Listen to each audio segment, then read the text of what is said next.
Okay, trustees, 1.2, you have right in front of you our Board of Trustees ground rules and also our board vision to reference throughout our meeting. 1.3, Chancellor's recommendation of the agenda. Chancellor? Recommended as presented. Trustees, 1.5, are there any consent items to be pulled?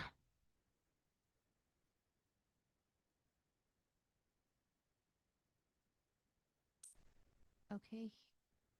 Hearing that there are no consent items to be pulled, we will move now to public comments. And I know that Beth already provided her comment. And so now we move on to Jamie Maxey, followed by Brian Shoemaker on behalf of ASBC.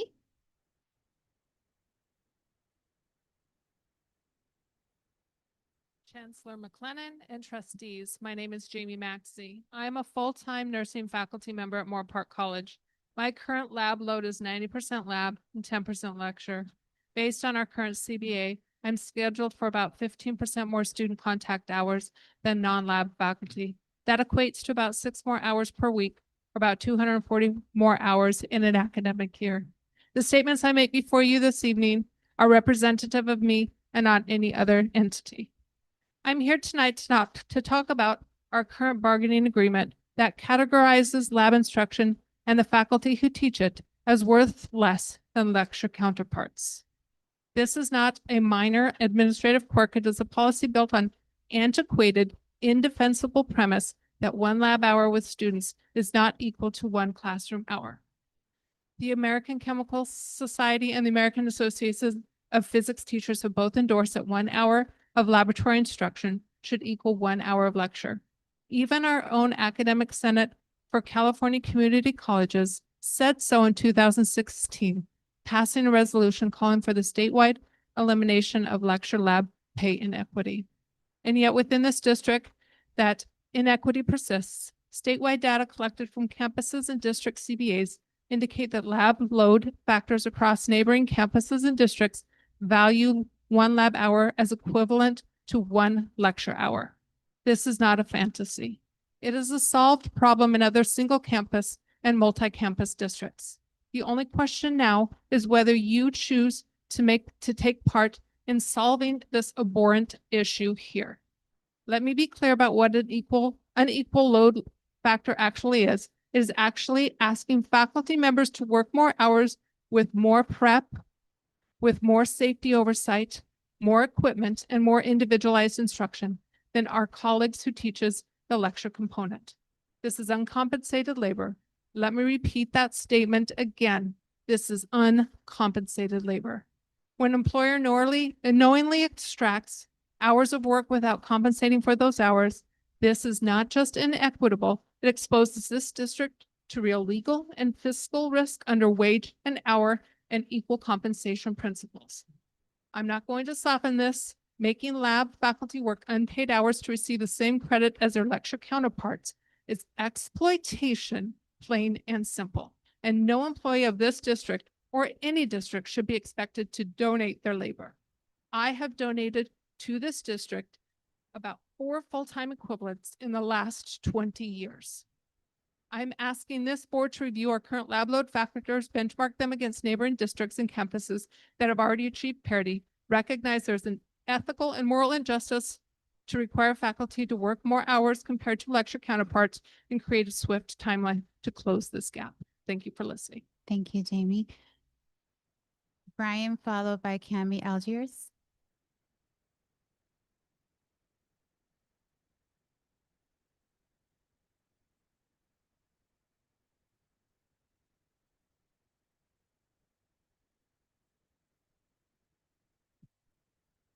Good evening, Chair Torres, trustees, and Chancellor McLennan. My name is Brian Schumacher, and I serve as Advocacy and Community Impact Manager for Autism Society Ventura County.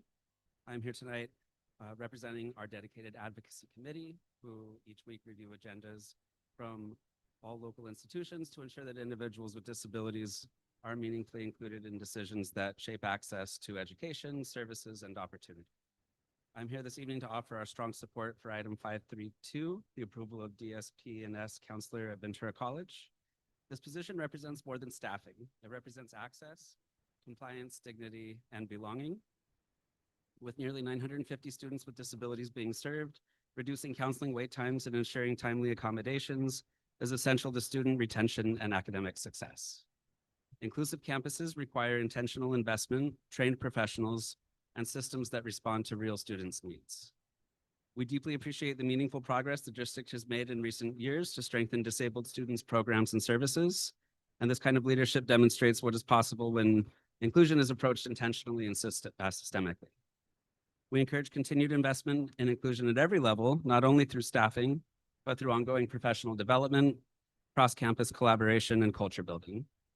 We hope to see this replicated consistently across all three campuses, as well as the Santa Paula East Campus, so that acceptance and belonging are embedded throughout the district and not dependent on location. Also, turning briefly to item 6.2.1 regarding the legislative advocacy framework, we commend the district for establishing a more structured and proactive advocacy process.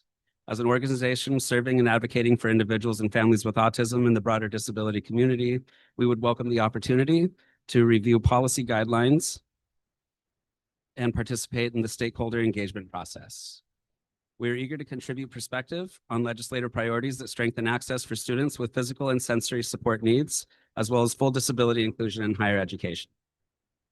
Our advocacy committee brings decades of lived experience navigating educational and civic systems, and we stand ready to share our expertise with you and collaborate in ways that strengthen outcomes for the VCCCD, your staff, and the students you serve across Ventura County. Please reach out to us for a partnership at advocacy@autismventura.org. I'll be more than happy to share our own advocacy committee's policy guidelines with you all via email for your review, and we hope that we can serve as a helpful resource as you continue developing this process. Thank you for your leadership and for your continued commitment to building campus cultures where all students feel seen, supported, and valued. Thank you. Thank you, Brian. Trustee Torres. Trustee Lichton. I want to thank Brian for coming this evening and speaking and representing a population of students that needs all the support possible. And I also want to take the opportunity as an administrator at a non-public school for special needs students to highlight the amazing work that is happening. I'm specifically going to mention Leo Orange and the Educational Assistance Center over at Oxnard High School, or excuse me, Oxnard College. I've toured our students at Oxnard College because many of them live in that area, and the support that they've provided our students has been absolutely tremendous. We've also have visited the other two campuses and have been very impressed with their access programs. And so I think based on what your comments were, it's an opportunity for us to highlight real excellence in our own backyard, if we will, on our own campuses. So thank you for your comments this evening. Torres, if I may Of course, also student trustee. reply. Brian, thank you for speaking today. I really do appreciate it. I have a lot of family members on the spectrum, and a lot of people, I hate to say it, but they already come up with an assumption of people on the spectrum. And for my family members on the spectrum, people feel bad, and I tell them, don't feel bad. He's smarter than all of us combined. I mean, literally, this kid could do 25,000 times 372 minus 3 in like 2 seconds. And I think this is an amazing opportunity for a counselor, because a lot of people don't understand that counselors have different students. All of them have different areas. And I'm a really big advocate for helping students with autism because it runs in my family.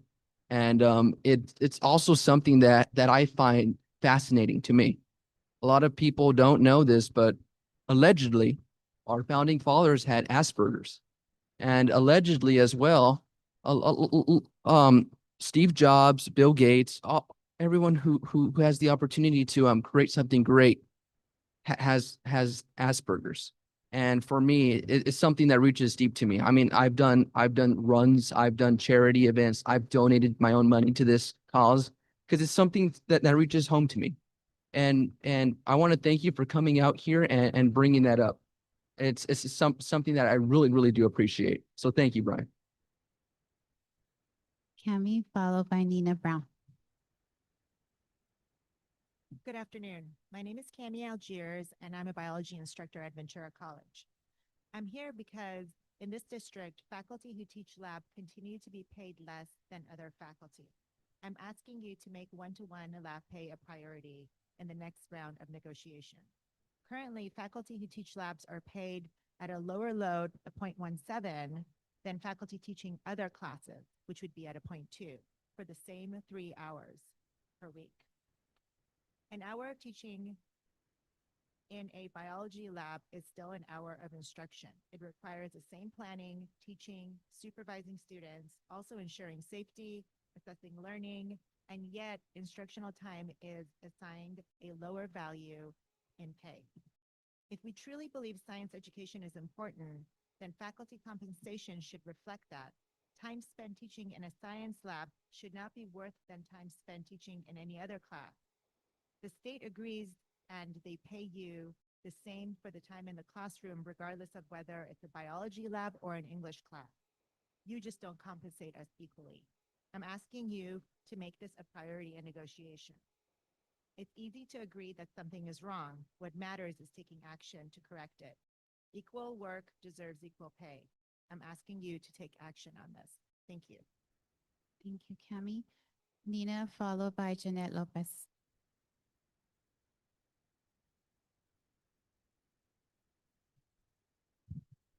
Good evening, Board of Trustees, Chancellor McLennan, and all present tonight. My name is Nina Brown, and last meeting, some of you too generously acknowledged my 30 years of district service as I retire at the end of this month. And tonight I am here to thank you for all I have learned. Thank you.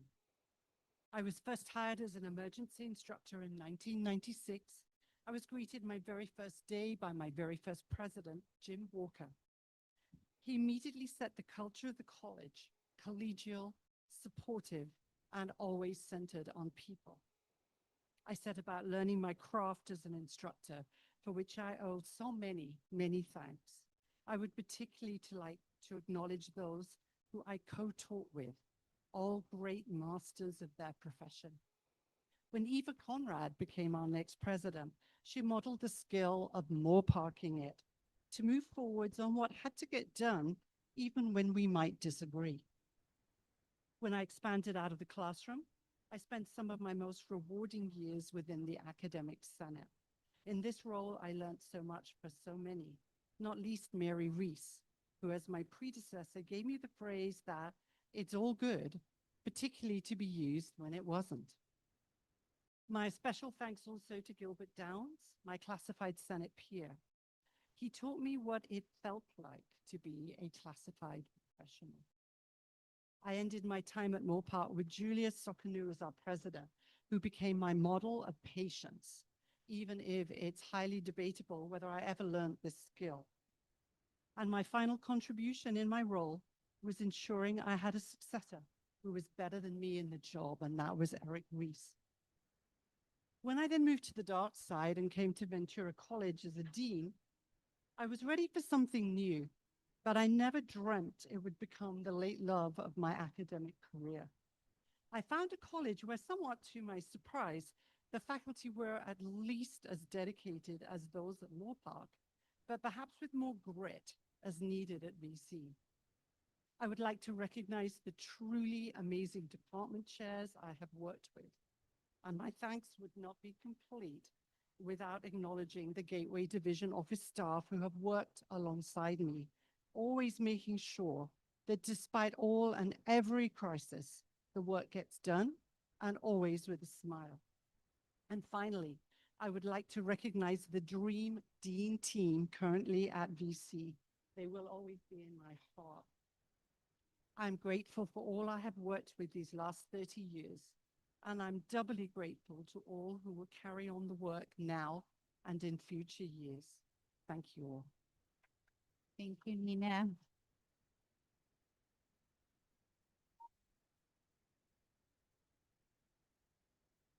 Jeanette Lopez.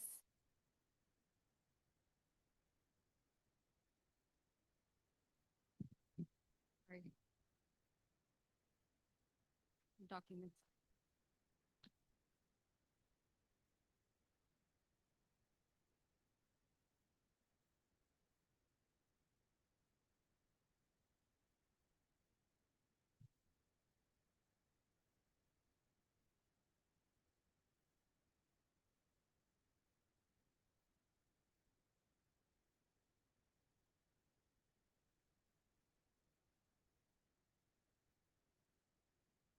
I didn't bring my shades.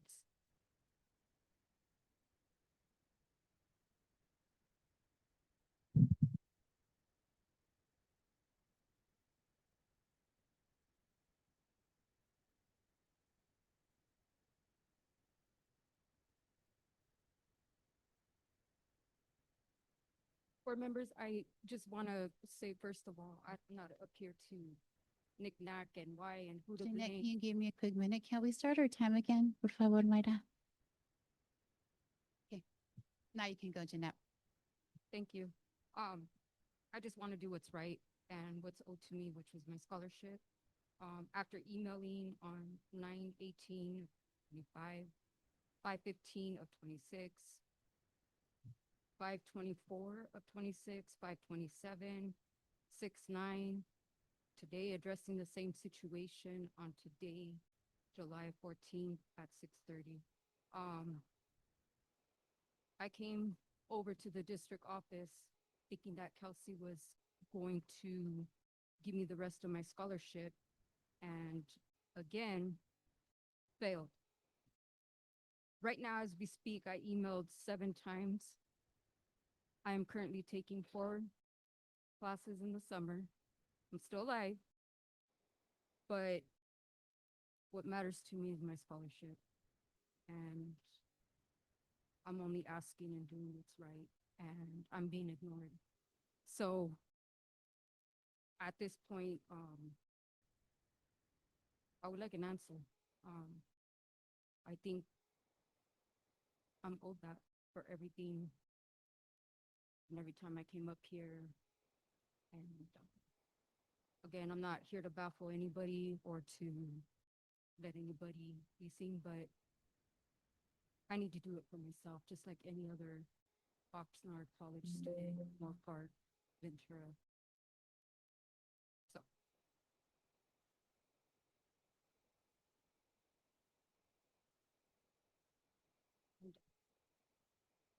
Thank you, Jeanette.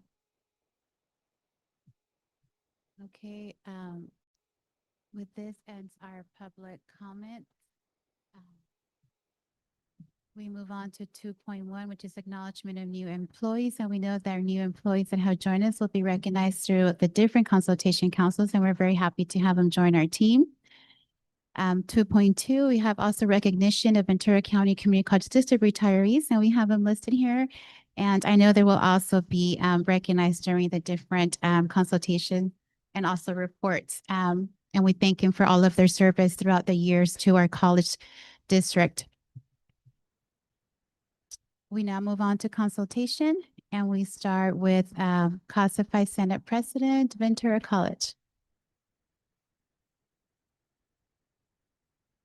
Good evening, Chancellor McLennan, board members of the trustees, student trustee Velasquez, and guests.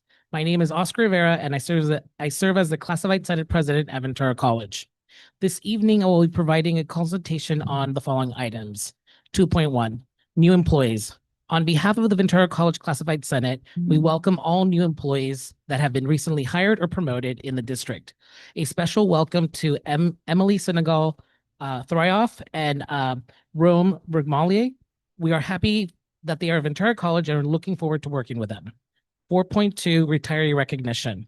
We extend our sincere appreciation to Edith Ann Wolf for more than 3 decades of dedicated service to the district. Through her commitment and teaching and supporting students, she has made a lasting impact and countless lives on campus and the community.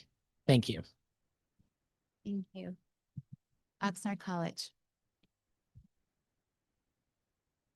Good evening, Chancellor McLennan, Board of Trustees and guests. My name is Berenice Rodriguez, and I'm the Oxnard College Classified Senate President. Tonight, I'll be providing consultation on the following. The 5.3.1, the ratification of personnel actions. Would like to congratulate and welcome our new Vice President of Student Success, Dr. Eric Dixon Peters. Is 6.3.1, the approval of the MOU with OUHSD and the joint operation and support of the Oxnard Middle College High School. So I would like to express my support for the approval of the MOU with Oxnard Union High School District, which strengthens a valued partnership while providing local high school students with opportunity to attend Oxnard College, earn college credit, and begin building a pathway towards their future success. And 6.4.1 and 6.4.2, the approval of increase in compensation and board resolution. So I would like to thank Maria Orenda, SEIU Chief Steward, and the rest of her team for their dedication and advocacy in securing the well-deserved salary increases for our classified employees. I would like to express my support for these two items to extend the comparable compensation increases to our non-union classified employees, recognizing their valuable contributions to our district. Thank you. Thank you. DAC. Board of Trustees, Chancellor McLennan, Student Trustee Velasquez, and members of the public. My name is Diana Martin, and I serve as the Classified Senate President for the District Administrative Center. In consultation of item 2.1, I'd like to welcome Angelica Reza, our new benefits technician at the DAC. Congratulations as well to our colleagues appointed across the district for this period. In consultation of item 5.3.1, on behalf of the DAC Classified Senate, I'd like to recognize Tina Quigley on her promotion to Senior Payroll Technician. She's been a fixture in payroll for as long as I've been here, and this is a well-earned promotion. Thank you. Thank you. And I believe Moore Park College isn't here today. We're on the Zoom. No? Okay. Academic Senate, Ventura College. Good evening, Chancellor McLennan, Chair Torres, trustees, and Student Trustee Velasquez and guests. My name is Jennifer Garner, and I am the Ventura College Academic Senate President. In consultation on agenda item 5.3.1, first, I want to express gratitude to Kenya Johnson for 2 years of leadership and camaraderie as the Dean of VC's East Campus. We've appreciated working alongside you and wish you well in your new position. I also wanted to welcome our new colleagues to Ventura College. There are 15 part-time faculty joining us, and Sean Farmer, full-time temporary faculty in biology. We look forward to meeting you and being of service alongside you. Finally, I want to express our gratitude and congratulations to 2 retiring colleagues, Edith Ann Wolf, who is retiring after 23 years of service in English, and Tom Staff, who is retiring after 26 years of service in library science. Thank you both for your dedication to our students, and best wishes to you in your new adventures. Thank you. Thank you. Oxnard College.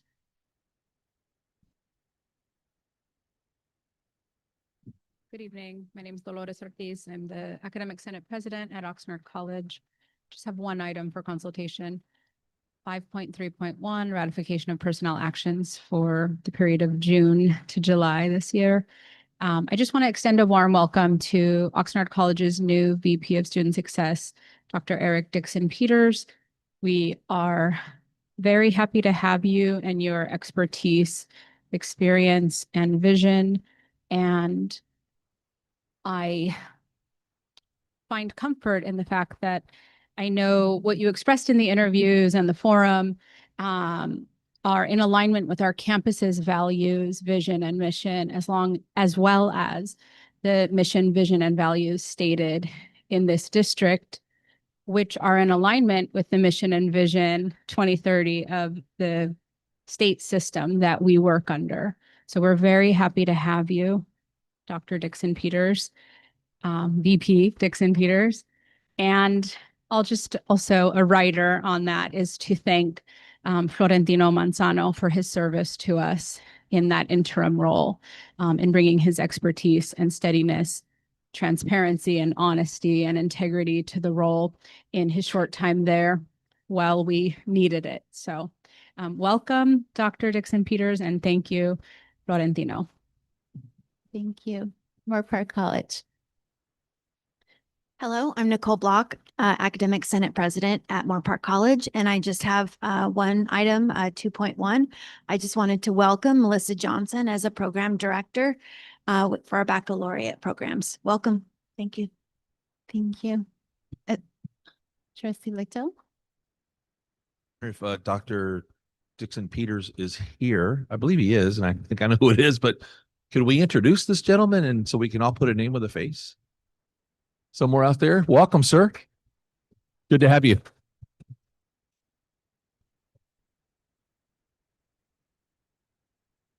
Welcome to our district. Associated Student Government, Ventura College.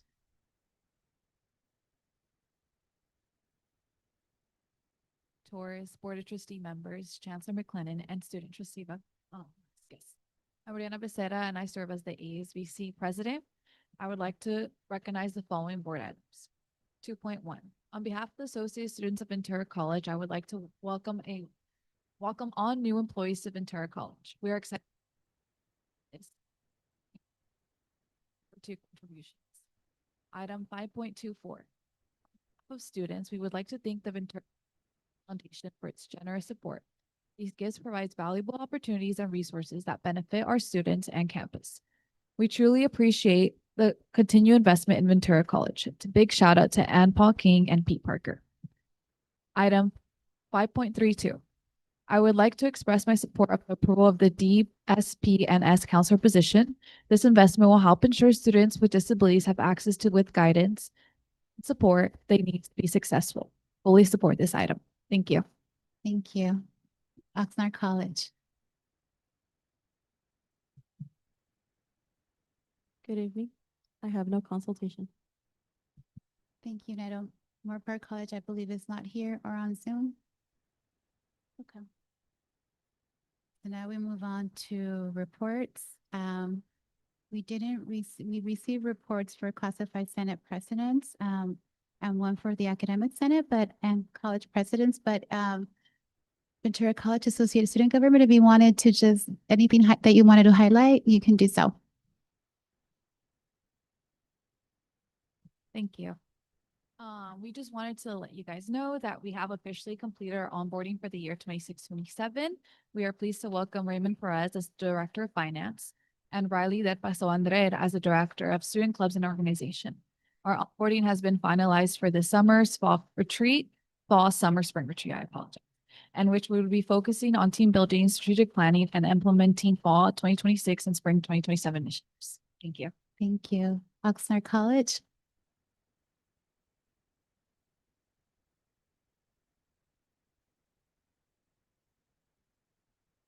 Hello. Oh, hi. Okay. Good evening, Madam Chair Torres, board members of the board, Student Trustee Velasquez, Chancellor McLennan, and guests. My name is Natalia Jimenez, and this is my report for the month of July and the work being conducted by the Oxnard College Association Government. I am pleased to share that we as well have completed all positions on the OCASU board for the 26-27 academic year. We are currently in the process of finalizing our annual ASG Leadership Retreat, where our board members will participate in leadership development, governance training, event planning, and team building activities that will prepare us for a successful year ahead. During this year's Classified Senate Retreat, a few of our members of the OCSU board had a wonderful opportunity to lead an interactive workshop. Our workshop, What We Carry, a journey through student struggles, resilience, and success, invited participants to join us on a journey of vulnerability through reflective activities and collaborative discussions. Participants explored how, while every student arrives on our campus as seemingly a blank slate, we may be quick to forget that they're also carrying unseen experiences that we may never fully know about. This reflection helped deepen empathy and strengthen our shared commitment to supporting student success. On behalf of the OCSG, I'd like to sincerely thank Classified Senate President Berenice Rodriguez for inviting us to be a part of this meaningful collaboration. I would also like to recognize our gardening club for their outstanding dedication to restoring, but more importantly, sustaining our Garden of Hope. Their dedication is to growing fresh produce and caring for this campus space has created a very welcoming environment for both our college and surrounding community. If you ever have the opportunity to visit Oxnard College, I highly encourage you to stop by our Garden of Hope. You may even have a chance to share freshly harvested produce with our gardening club members. As our college continues through a few leadership transitions, I would first like to express my sincere appreciation to Acting Vice President of Business and Administrative Services, Richard Holm, for his continued leadership and support of Oxnard College. I would also like to extend my heartfelt thanks to Dr. Cynthia Herrera, Dr. Josefa Baca, and Florentino Manzano for their leadership and support. In what was relatively a short time, you all made a meaningful impact by helping establish structure, offering guidance, and ensuring a smooth leadership transition. Your commitment to our students and college community has not gone unnoticed, and we will certainly miss you at Oxnard College. On behalf of the OCSG, I would like to extend a warm welcome to our new campus leaders, Acting President Dr. Steve Paul, Vice President of Student Development, Dr. Eric Dixon Peters, and Acting Vice President of Academic Affairs, Dr. John Forbes. We look forward to working alongside each of you. July serves as a reminder of the importance of inclusion, reflection, and community. This month, we recognize Disability Pride Month, celebrating the achievements, identity, and contributions of individuals with disabilities while reaffirming our commitment to accessibility, inclusion, and belonging for all. We also recognize National Minority Mental Health Awareness Month, National Parks and Recreations Month, National Ice Cream Month, National Culinary Arts Month, and others. In addition, we celebrate our nation's Independence Day on July 4th and International Friendships Day on July 30th. These recognitions remind us of many people, experiences, and traditions that strengthen our communities. While some observances may seem small or even a bit silly, they provide opportunities to celebrate, connect with others, and appreciate the different moments that actually bring our communities together. Thank you. Thank you. AFT, I believe Lilia stepped away, so SEIU, anything to report?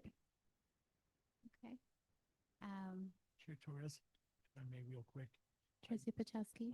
I know you asked for items to pull off the consent calendar earlier. However, I realized that I failed to identify one. I thought it was on the under action items. That would be item 5.3 when I'd like to pull that. 5.31. Yes.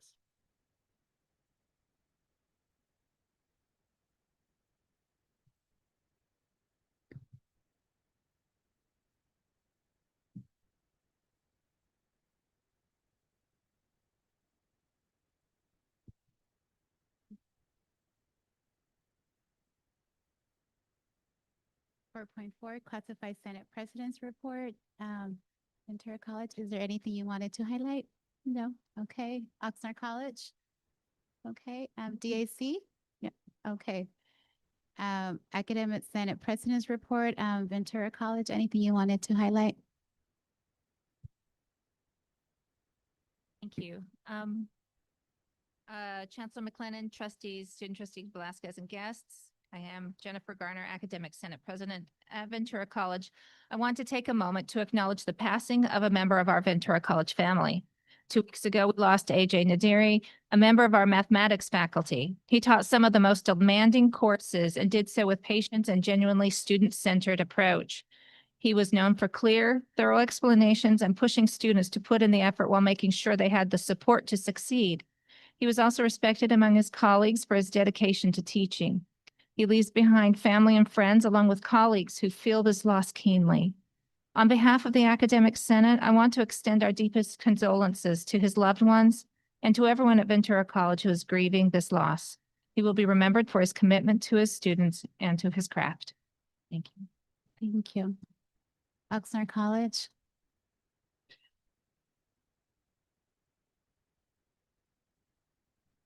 Good evening, trustees, Chancellor McLennan, student trustee, and guests. I just want to recap a couple of items. Thank you also to the Oxnard College Classified Senate for inviting me to be a guest and presenter at your retreat.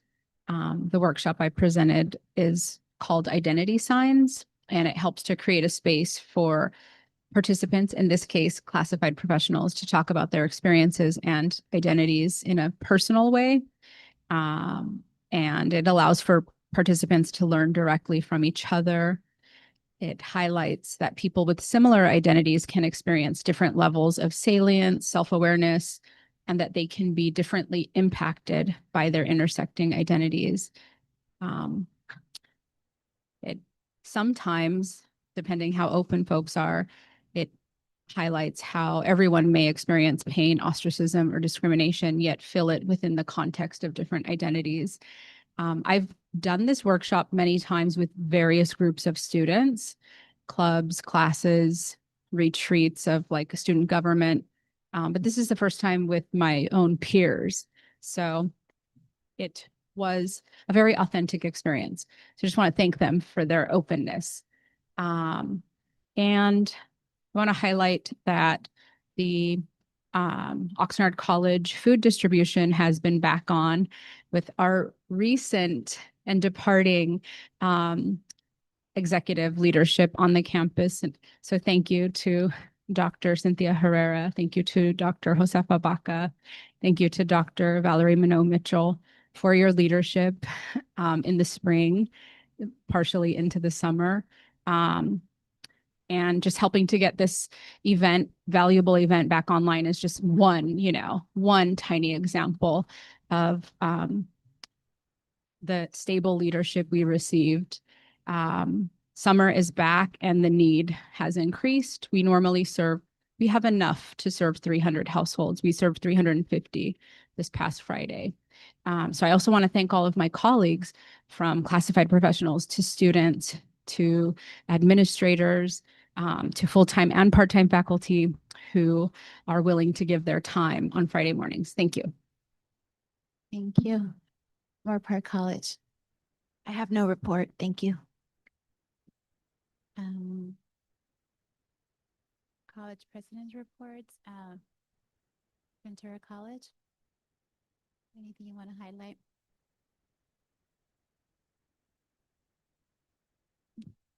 Good evening. Good evening, Board Trustee Chair Torres, Board of Trustee members, Student Trustee Velasquez, and Chancellor McLennan. I want to congratulate our new employees, our brand new Vice President of Academic Affairs, Rome Romanelli. This is their first meeting, and I would like them to stand up.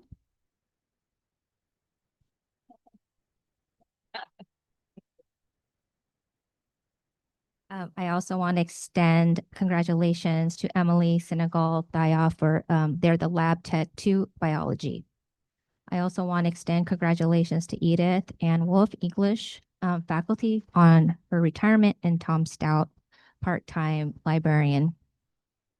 I also want to extend our deepest sympathies to AJ Nadiri's family and friends. Thank you. Thank you. Moore Park College. Good evening, Chair Torres, Board of Trustees, Student Trustee Velasquez.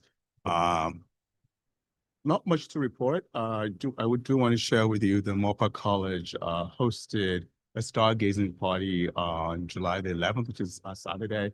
And we had the speaker for that presentation was Dr. Gabrielle Bahenti from Caltech. And it's a partnership between Ventura County Astronomical Society and the college's astronomy and physics program. It's an opportunity for the campus community to welcome folks to utilize the observatory. 450 people attended. We're very excited about the opportunity to share the love of the skies and the planets with our community. So good job, and thank you to the folks who planned that event.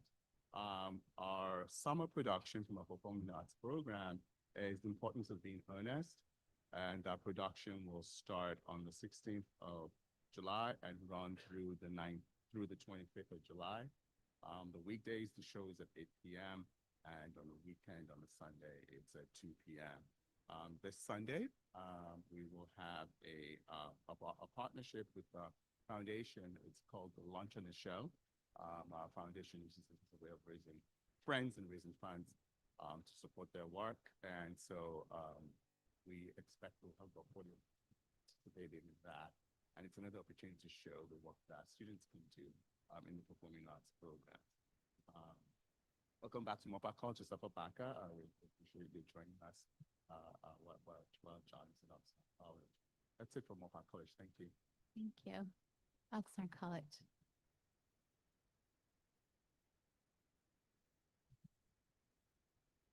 Good evening, Chair Torres, Board of Trustees, Student Representative Velasquez. I just want to say, good evening. It's an honor to be here representing Oxnard College as the acting president. I'm proud to say that I have worked at Oxnard College for 30 years in a variety of different roles in service to students and to our diverse communities. In a lot of ways, this is my dream job that I've had my entire life. And so this all coming to fruition tonight. So it's a very special moment for me tonight. I just want to share that personally. I've spent my life serving Oxnard College and the community, and I'm just grateful that I'm able to come at this time and help the college during this period of transition. I'm honored to be joined by just a really talented executive team. We've met Dr. Eric Dixon Majors tonight and Dr. John Forbes on loan from Moore Park College. Thank you, Moore Park College, for loaning John to us. And Richard Holland from the district. Thank you to the district for loaning him to us. It shows that it's an example of districtness and how we're all here to support each other. And we're really excited about moving forward. And we've had a really strong 2 weeks. Our new executive team, we all met for the first time just a couple days before school started. And of course, we're excited about collaborating with the Academic Senate, the Classified Senate, and our associated students to work together in collaboration to focus on increasing student learning and success. So once again, I'm honored to be here and I'm grateful for this opportunity. So thank you for putting your trust in me. Thank you, Dr. Stephen.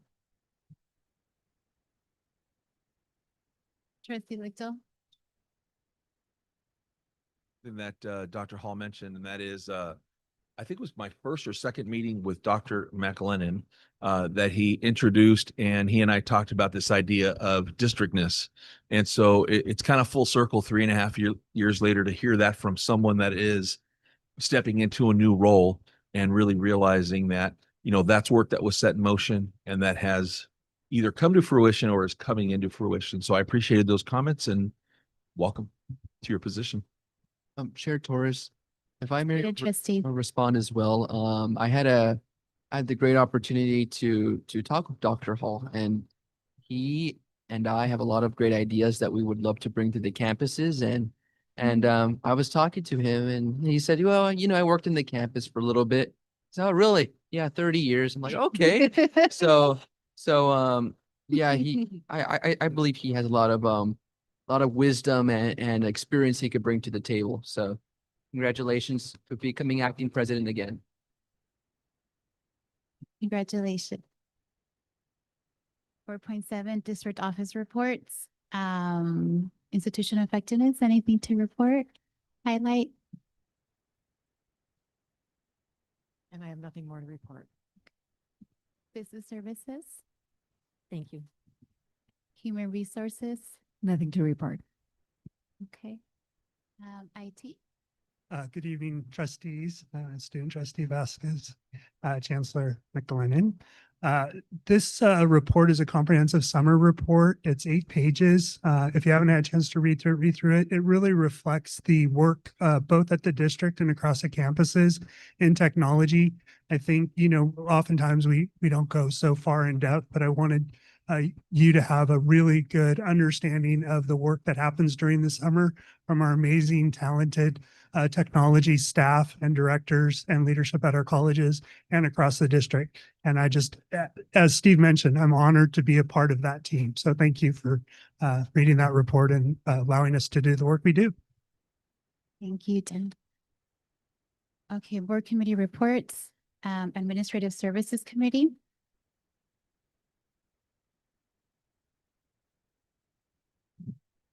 Custom with the Administrative Services Committee. Trustee Mantooth and I tag team as chairs overseeing that committee. This was a very quick meeting. I think it was our quickest one on record. We're gonna have a couple items later with some board policy changes that we'll be discussing later. But other than that, there wasn't anything real that we had to approve at this, I don't believe. Do you have anything, Stan? Yeah. Thank you. The past committee, I see here that didn't meet in June, but your next meeting is scheduled for July 29th, which will be at the end of this month. 4.83, Chapter 2 Board Policy Ad Hoc Committee update. Chair Torres. Trustee Lichtel. So as I mentioned last month, trustee Chancellor and I have made, I think, significant progress on the board policies committee. And that is really thanks to the support that we've received from the chancellor as well as from Chelsea, who has kept us highly organized and kind of on track. This evening you have 3 board policies and an AP that's coming to you. And we have completed work on several others that will be circling to you in the fall. So really pleased with the progress and appreciate the support that we've received. Trustee Chancellor, anything you want to add? Okay, thank you. 4.8.4 Boardroom Artwork Update.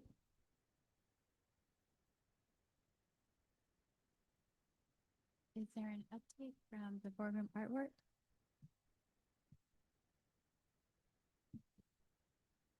The update is included in the board packet, so if there's any questions related to that, let us know. But our hope is to begin, work's already beginning to start the process for getting updates in this room. Trustee Chancellor. Thank you for the update. And in the report, I was just curious, one thing it mentioned, so I'll read it. It said, proceed with the curated installation to establish the foundational branded environment, mission, vision, and values integration. This is for boardroom curated refresh. Professional photography and cohesive Ventura County Community College District visual identity. This is a one-time investment with a 5 to 10 year lifespan. Is it possible to expand a little bit on what that means, what we might see in the boardroom? Sure. So what we anticipate seeing, I should say, good evening, members of the board and Chancellor McLennan, student trustee. So yes, the plan is to incorporate artwork most likely by way of photography into the boardroom. So that's what was determined is probably the most feasible moving forward for the district marketing team. Yeah, so that is the plan. Okay, I just want to make sure that the goal, just a little background for those of you listening. We formed a committee. I think it was Steve Byczowski, myself, and student trustee to kind of explore the issue of a lot of barren walls here to adding some. And there was a quote that started us off, and it was every time we walk into the boardroom, we should be reminded who we're serving. Seeing student artwork and hearing student voices keep our focus where it belongs, on the students whose futures are shaped by decisions we make. I just hope that we can still, within that verbiage, have some student artwork, and not to say that our mission, vision, and values statements aren't important, but we make sure we see some student artwork. Certainly. And I think we've heard, the ad hoc committee and the voice of the board bring forward desires of what the direction we're going to go. And I think that this is a starting place. I don't think this is the end. I think that there's more logistics involved to incorporating student artwork in this space for a number of reasons that have been previously articulated. So I think we want to be mindful and deliberate and create a sustainable future moving forward in how we do that. But in terms of kind of moving this project forward, it was determined that this was the best path forward at this time. So I think that it allows for continued evaluation on how we can best incorporate the board's desire. Okay, and before things get placed on for informational purposes, not approval purposes, but will it come back to the board as sort of, here's what we envision, and before things are hammered up? Okay. I think we can, share That'd be great. photography or, probably in the board report and as we continue to move forward. That's great. And then one last question. It was mentioned somewhere that there'd be rotation of the theater department and those types. Is that still going to be out? Yeah, so that would be in the hallway where it's a little more visible, where folks who might be visiting the district administrative office would see that. But yes, that would be the hope, or maybe major events, that kind of thing. Excellent. Thank you. Chair Torres, Trustee Byczowski. having served having attended the one and only meeting that this committee has had, I'm a little bit confused because the proposed approach listed in the board report says this is a one-time investment with a 5 to 10 year lifespan. But Josh, correct me if I'm wrong. I thought we wanted it to be refreshed more frequent, a lot more frequently than that. Okay, so that's hence my confusion.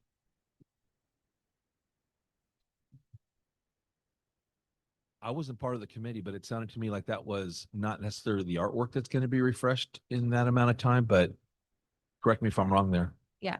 That's the displays, right? Yeah, Not the actual art in the displays, but the displays. right. Thank you. Come on, fellas. I wasn't at the meeting. I figured that one out. Let's get it together. Okay, The so way it's written, it's confusing. it's good that we're able to get clarifying information, just so we know, is it the artwork, is it displays, to be able to get a sense of clarity. So thank you very much for the trustees for asking those clarifying questions. It's appreciated. And so is there any other further questions regarding this item? Jerome Torres. Absolutely, student If I may trustee. add on, by the way, when I was reading it and, I would have expected some student artwork to be involved around the boardroom. I know that the city of Oxnard has that in its city council meetings where every month it's a new, it's establishes as a new, commission of art. So let's say spring, they have Snoopy out there. Winter, they have Santa Claus, and students do that artwork. And I know that our college programs, such as Oxnard College, has its own art studio and art workshop. I don't know how the process is now, but I think it would be good to have some student artwork that could be commissioned for the boardroom, because I agree with Trustee Pachowski and Trustee Chancellor and whoever agrees with me that this room looks really dull and sad. It needs some life to it, and there's no better life than the students that we have. We have over 30,000 amazing students plus in this district, and if we could have some students bring out their artwork and their artistic skills, I think that'd be amazing. But I don't know how far we are in regards to the committee as both of you serve on. But if there's any way that we could commission this either for let's say now or the future, it would be something that I would really love to see. Thank you. Thank you. Okay. So with this, we now move on to the consent calendar. Trustee or Chair Torres, Trustee Matu. with the exception of item 5.3.1, I would like to make a motion to approve the consent calendar. Second. Okay, so there's a motion made by trustee Mantu, seconded by trustee Pachowski to approve the consent item with the exception of item 5.3.1. Student trustee, how do you vote? I vote aye. All in favor, say aye. Aye. Any opposed? Okay, motion passes. 5.31, trustee Pachowski. Thank you, Chair Torres. I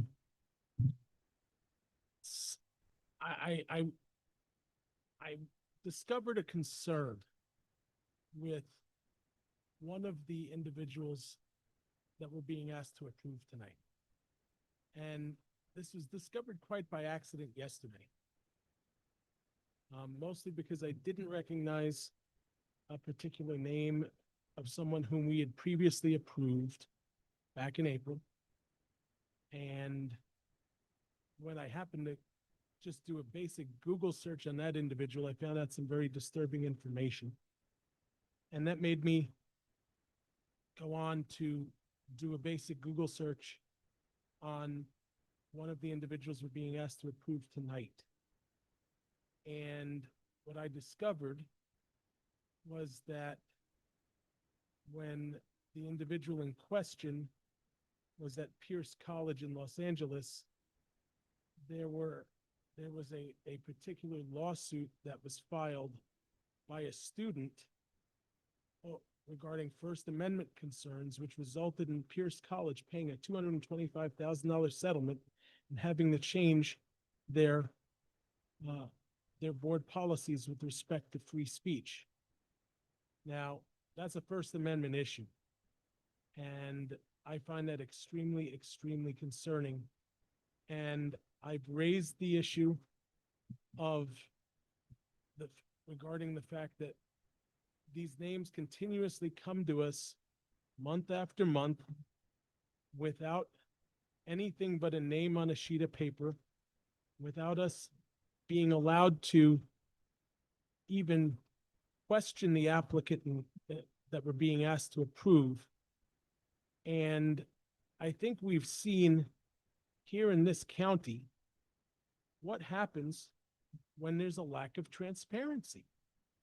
And I continue to be concerned about us not being given proper information in order to make a proper decision. And I'm saying all of this without disclosing the name of the individual on this list. But I'm happy to if you want me to. But I find it extremely concerning. And I think it's this board's responsibility to know this information before we turn around and hire an individual. Because if something like that happens again, it could cost us a couple $100,000, maybe more. And I don't know that that's something that we want to do. Chair Torres. Trustee Lichto. Well, I agree with the sentiment that you're putting forward, Trustee Pachowski, from the standpoint of the most important thing maybe that we do in the district is hire well. I think that's really important, and we have a lot of quality, obviously, and very qualified individuals working within our district, and we've heard and met some of those that are joining us this year. I think it would be wise for the board to get some counsel from some advice from our council as far as the nature of this discussion and whether or not it puts the board in a difficult position in having this level of discussion at this time.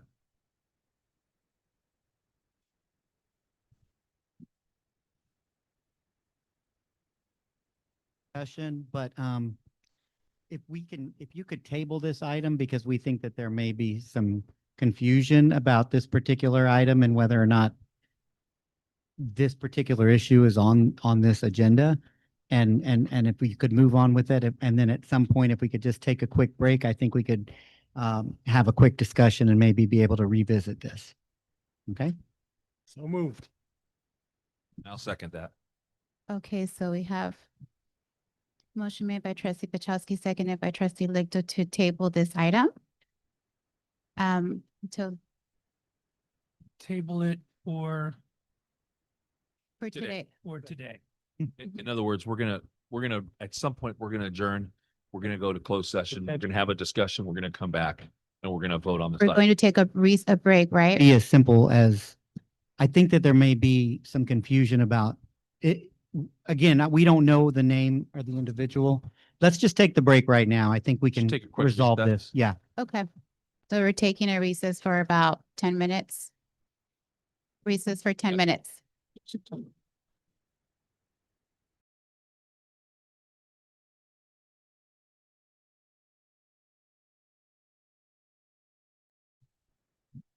We are reconvening back to open session. And we were on item 5.3.1 and we took recess. Chair Torres. Trustee Pachowski. I move that we approve 531. Is there a second? Second. Okay, motion made by Trustee Pachowski, seconded by Trustee Lichto to approve 5.3.1. Student trustee, how do you vote? I vote aye. Trustees, all in favor, say aye. Aye. Any opposed? Thank you. Motion passes. We now move to action agenda items. So we're now on our board policies. 6.11.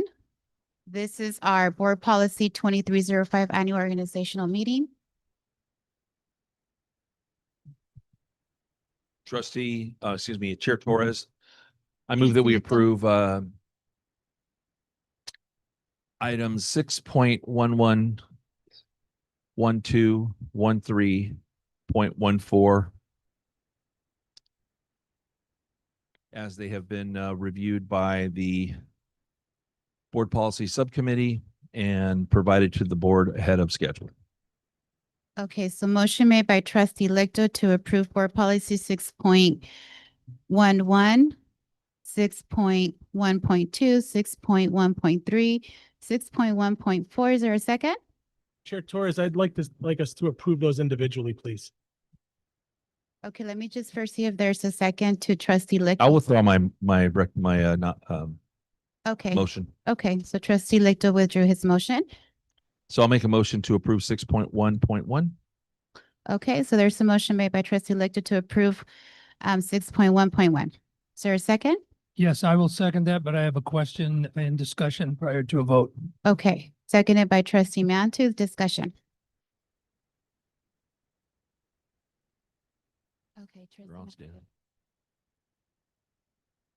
You know, there's always been a bit of confusion about when you're supposed to hold the annual organizational meeting. At least this used to be a quandary that came up frequently in my K-12 experience. And I notice in the language being proposed here is that we would hold the annual organizational meeting within a 15-day period after the second Friday in the month of December.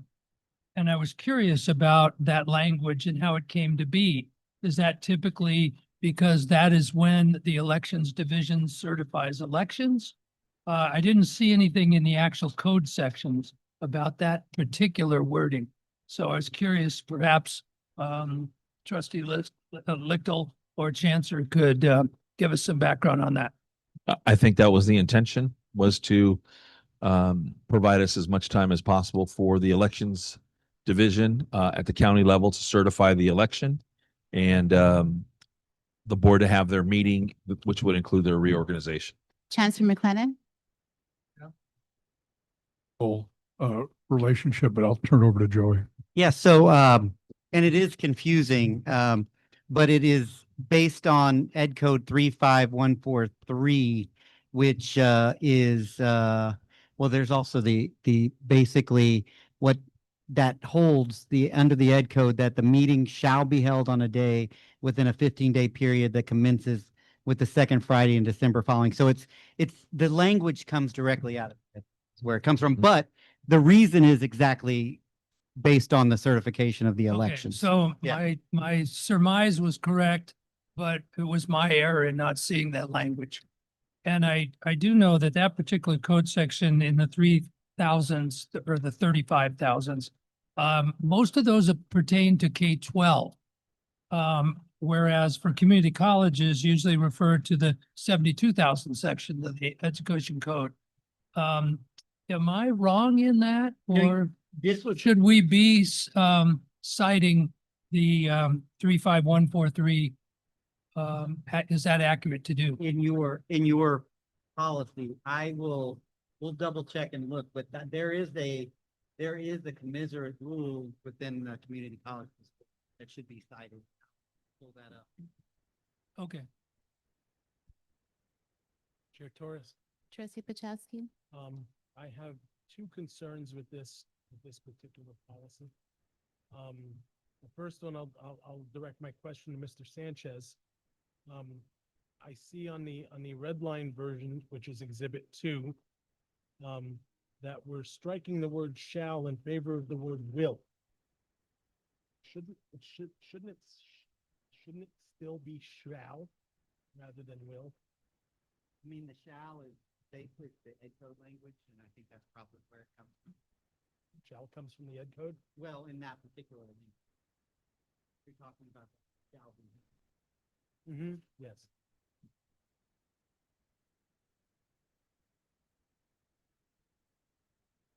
So that's the way it is in the Ed Code, is shall. Okay. All right, my second, and I'd like to suggest that we amend this from will to shall. But in addition, I know that trustee Chancellor had raised a concern back in either February or March regarding the appointment of a clerk of the board. And there's it looks like there was no change made here, and so I'd like to ask trustees Lichtel and Chancellor, what, if any, discussion was had surrounding the addition of clerk of the board to the language here, or not?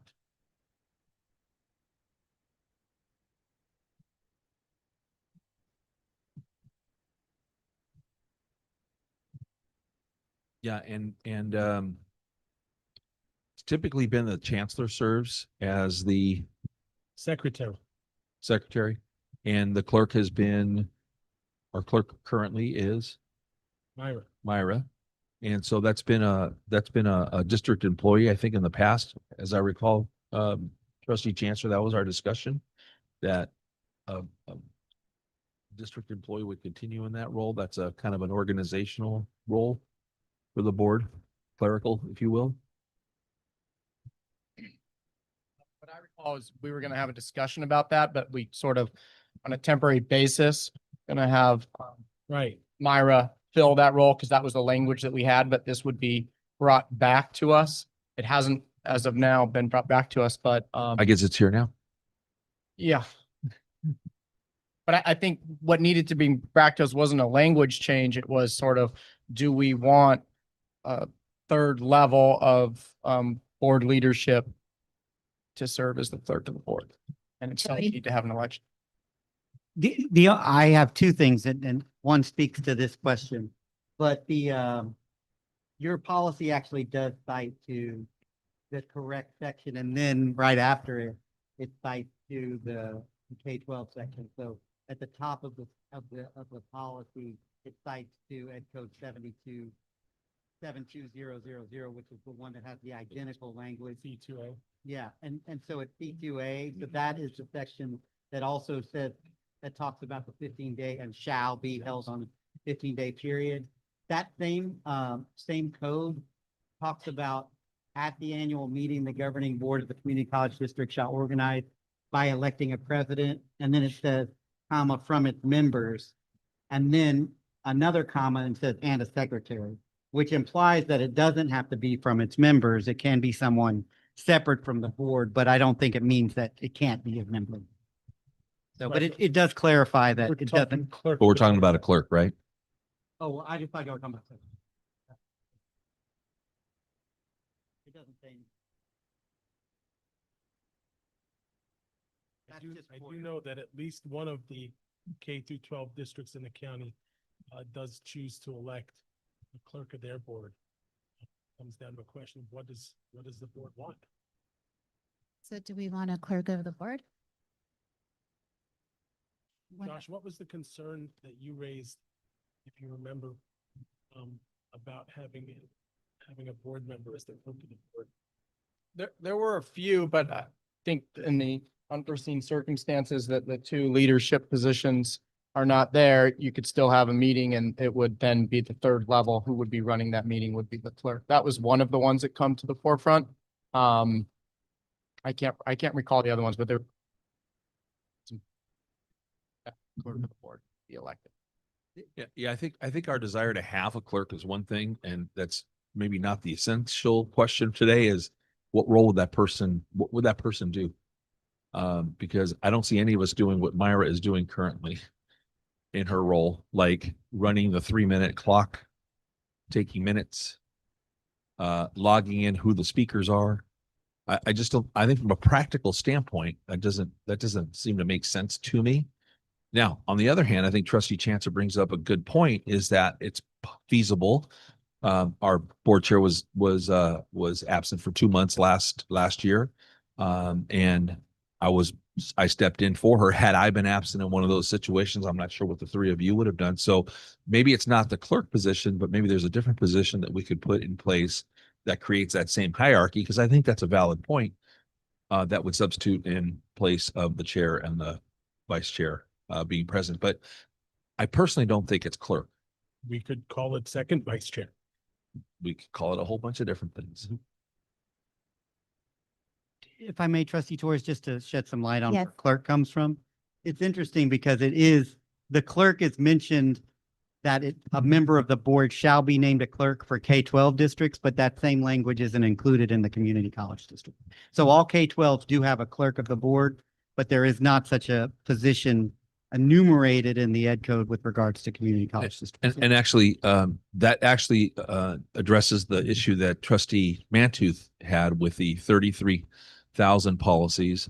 And it actually reads, the annual meeting of the governing board of each other type of school district, except a community college school district, shall elect one of its members clerk of the district. So the only reason we're mentioned there as a community college district is this is not something we're doing. It's kind of a negative, if you will.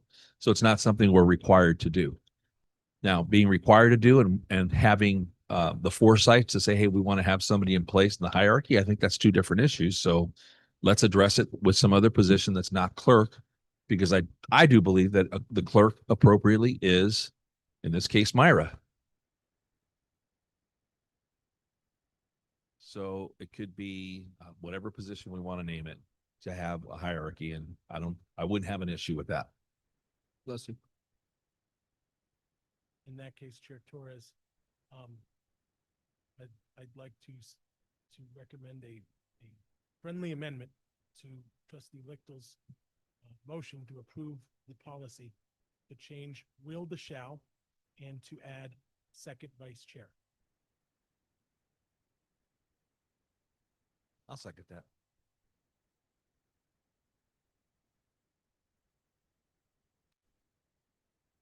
Okay. So I have a motion to approve this policy with changing from will to shall, and then including a second vice chair. Discussion. As a point of clarification here, will we need to alter any other board policies that speak to how we elect, besides this board policy, our leadership, and add that language in there so that we understand that it's all part of the same structure? I know it's this policy. I just want to make sure there's none others that we're missing.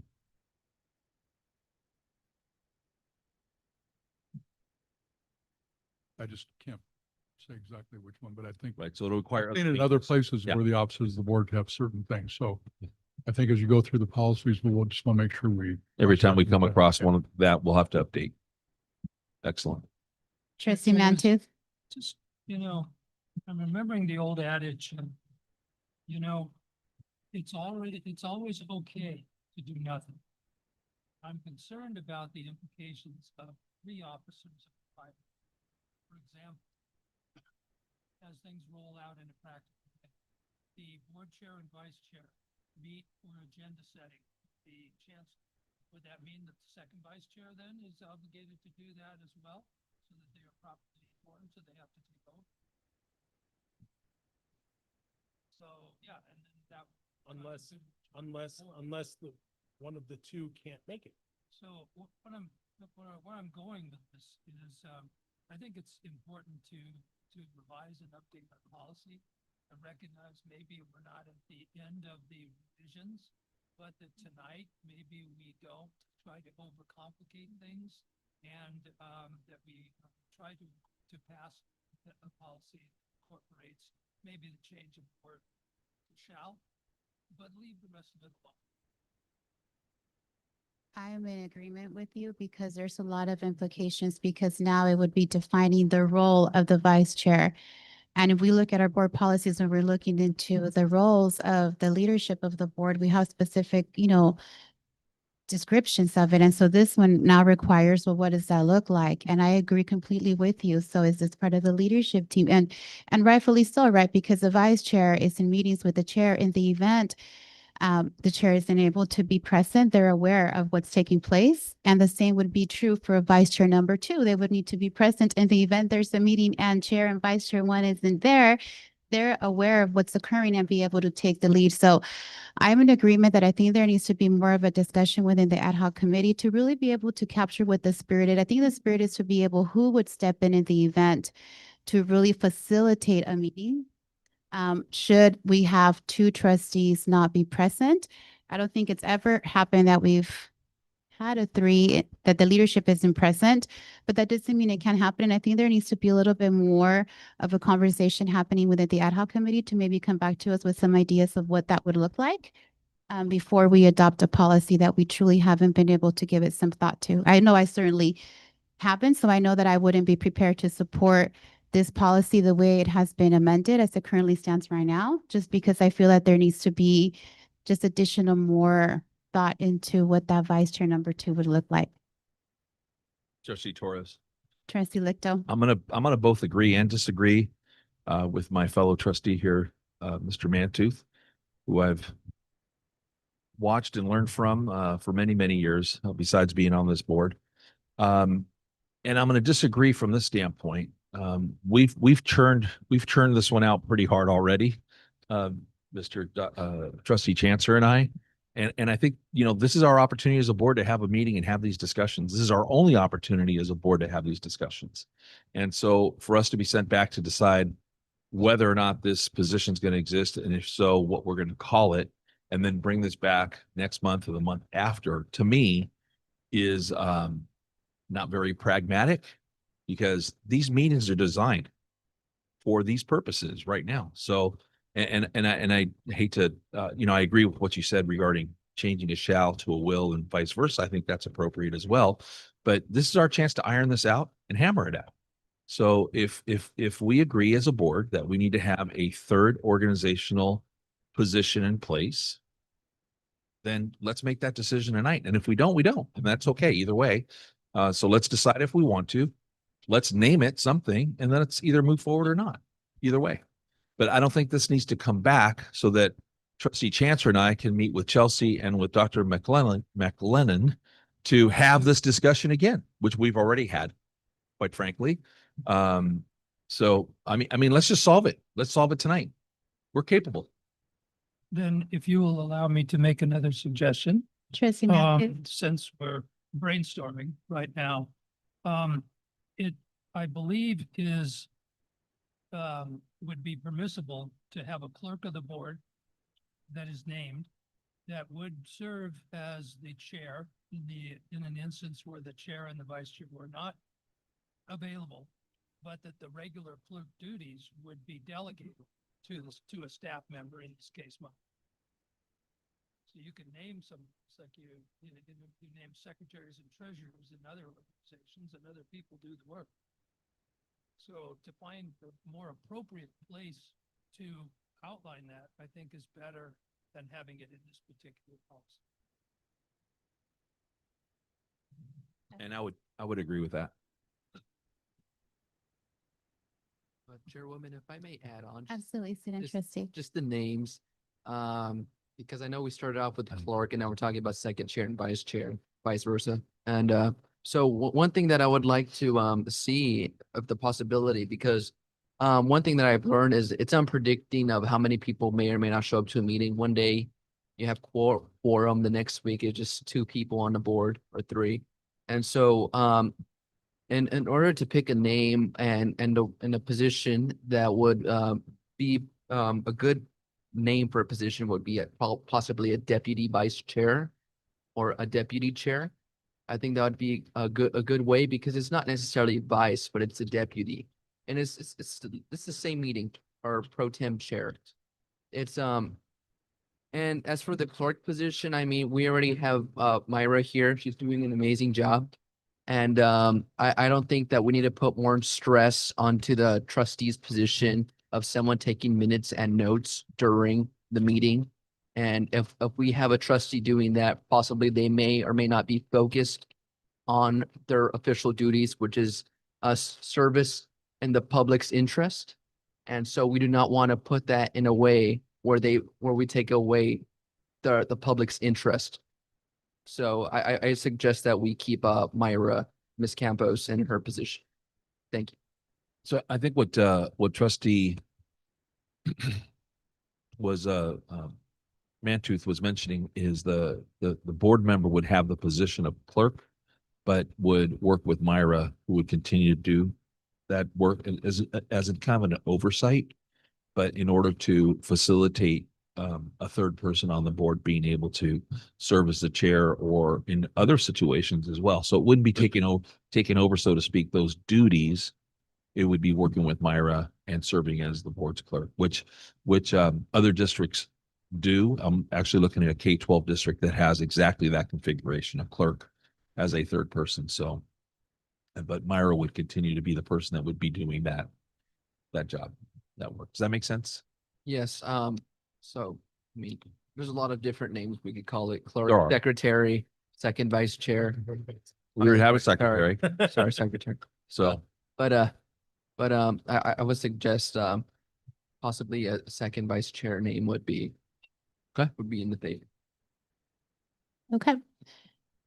So the motion that we currently have is to pass this board policy with the changes from will to shall and including a vice chair. So, student trustee, how do you vote? The way it's recommended? I vote aye. Okay, trustees, all in favor, say, or Marta, can you do a roll call?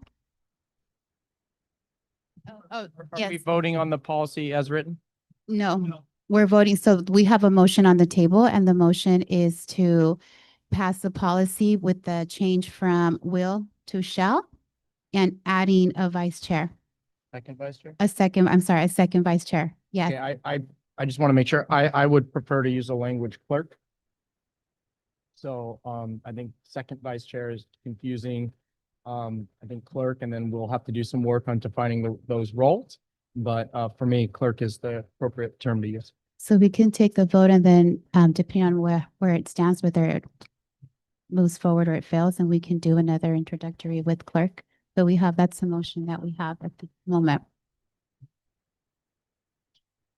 We're getting into detail about these words, and I think they're important. My recommendation would be to have a second read and have a kind of a clean copy that we can see at our next meeting and then approve it then with the input provided. That'd be my recommendation. I think I made the original motion. Yeah. So I'm going to withdraw my motion and I'm going to say that we approve this policy with the changes recommended from trustee Pachowski. The word will change to shall in the first sentence and a third position added under the banner or the title of clerk so that we have a third individual in the hierarchy of leadership. Second. Okay.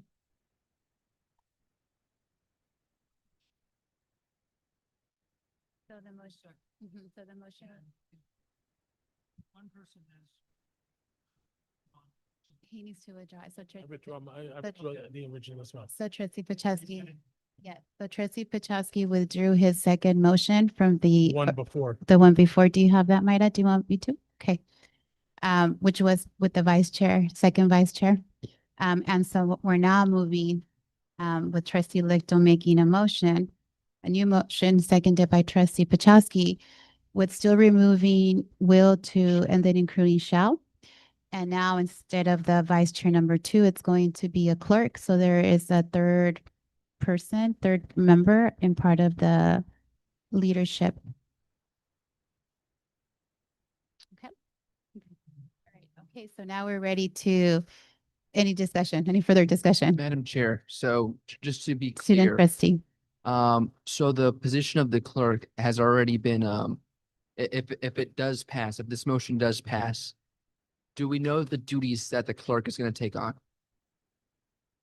Or are we going to discuss it throughout the process? So we can do it right now, because we're voting on a clerk.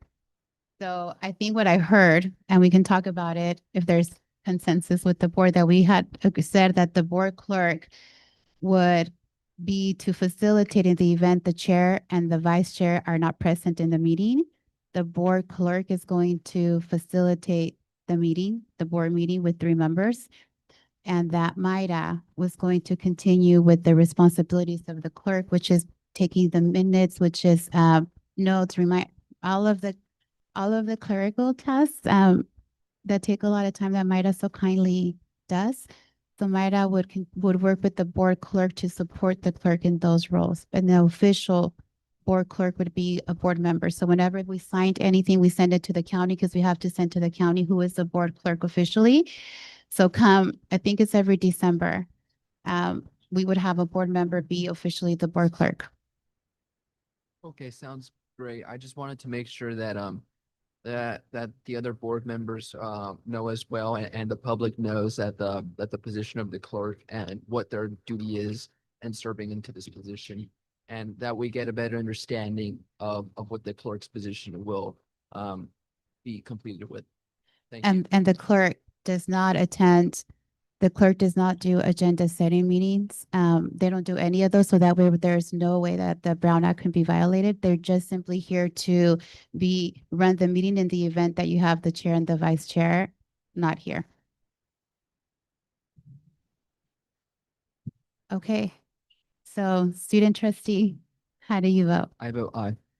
Trustees, all in favor, say aye. Aye. Any opposed? Okay, motion passes. 6.1.2. Chair Torres, I move that we approve 6.1.2 as provided. Is there a second? Second. Seconded by trustee Pachowski. Any discussion? Okay, student trustee, how do you vote? I vote aye. Trustees, all in favor, say aye. Aye. Any opposed? Okay, motion passes. Chair Torres, Trustee I move that Lichto. we approve 6.1.3 as provided. Okay, is there a second?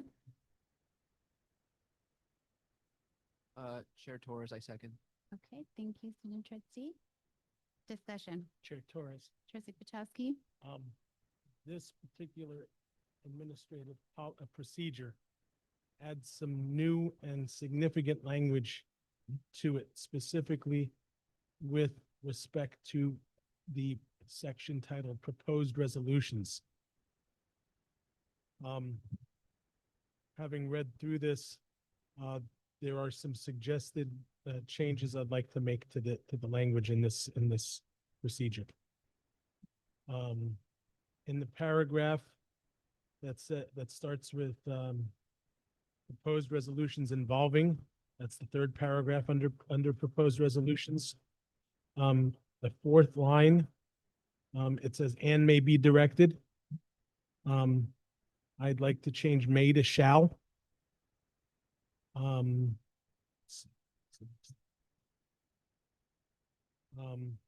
I'd also like to recommend that we add another sentence there, which would say, after review by the appropriate governance committee, the committee shall report to the full board with either a recommend, do not recommend, or no recommendation due to a split vote. My third recommended change has to do with. Trustee Pachowski, Mhm. would you mind if we take those one at a time? Sure, we can do that. I would find it to be more effective if we did that. Absolutely. The first one that you mentioned. Oh, boy. The word may there may be directed by the chancellor. I'll defer to the chancellor, but I think that the word may there is purposeful because it is permissive. Because not all have to be directed for review by our governance committee. Is that correct, Chancellor? The way I view it. So they don't all have to go to the governance committee, or is that what we're saying? Okay, so then what happens when the chancellor chooses not to direct it to a governance committee? Let's approach it maybe this way. Chancellor, maybe you can give us some direction and maybe some examples when you would not be. Well, I'll tell you, it's in the language that begins the sentence. And I think if you look at fiscal impact, that's one area. Legal considerations would be another. There are other things that are non-governance related that really would not be in the purview of a governance group to look at. So I think it's keeping that permissive response language is probably more appropriate for this. Because if we change that to shall, then fiscal impact, legal considerations, all these items would have to go to the some appropriate governance committee. Correct. And it's not always necessary. With all due respect, Chair Torres, we have, over the last year, we've seen proposed policies black hold. This board last August requested that a particular board policy be developed with respect to a flag policy. It's now July, 11 months later, and we still have not seen a flag policy come back before this board. The reason we need to change this from may to shall is so that those resolutions involving those items don't get black hole. I mean, I would think that we could, I would hope that we can all agree that anything involving the proposed resolutions involving those conditions, operational direction, fiscal impact, legal considerations, et cetera, should all be referred to either the past committee or the Administrative Services Committee. But may allows for them to not get there, shall directs that they shall be directed. Chancellor McLennan. Yeah, with all due respect, and I don't think Mr.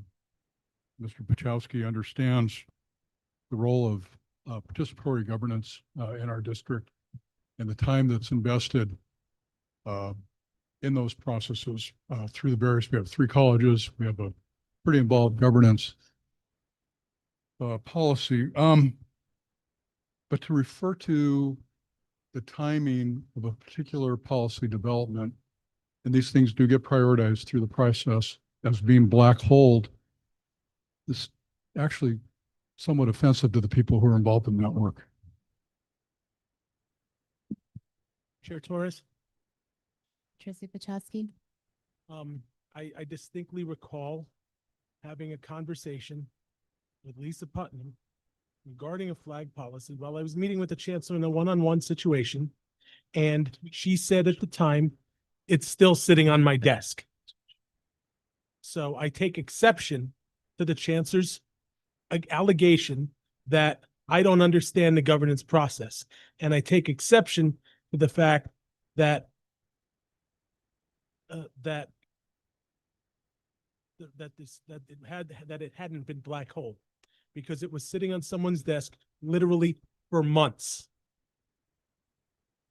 So what I'm curious is, I'm sure I think they were going to be working on it at some point. It might be I coming know to us. it's being worked on now, Okay. and I acknowledge that. But I mean, at least as of last November or December, there was it still wasn't being worked on.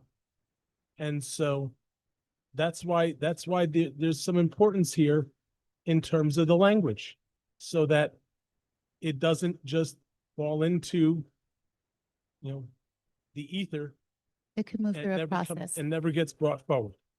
So maybe something that we can establish. So therefore, if something gets brought forward and there's a direction from the board of a black policy to be looked at, what that looks like. I know we now have someone new on the position, and so we can maybe just look overall in terms of policies once we agree, and then where does it go, the process. So maybe there's something we can include, or it's a resolution, or well, it's a policy. The resolution is in Chair it. Torres, I Trustee think we're Lickett. losing sight of what the issue here is. The issue is that the way this paragraph is structured, it incorporates operational direction, fiscal impact, legal considerations, staff implications, all these different items. And then so changing that to a shall go to an appropriate governance committee, we've heard from the chancellor, would maybe be, what's the word I'm looking for? Not practical.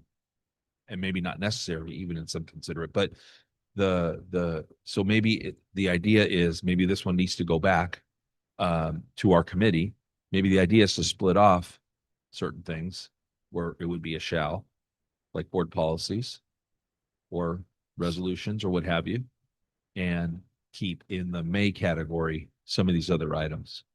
Trustee Pachowski, would you agree with that? Maybe. Okay. And so yeah, I guess I'm willing to take another crack at this one, but Dia, Joey. is to add the word if applicable. And if you added because some of these may not be like the legal and the fiscal, that's not a required, it's not going to go through shared governments. But if it has to, and it should, then it does. So if you changed it to shall, you could add the word if applicable, and then perhaps avoid the concern. Just a thought. So right after the word striking may, adding shall, if out, if out. That'll be directed to the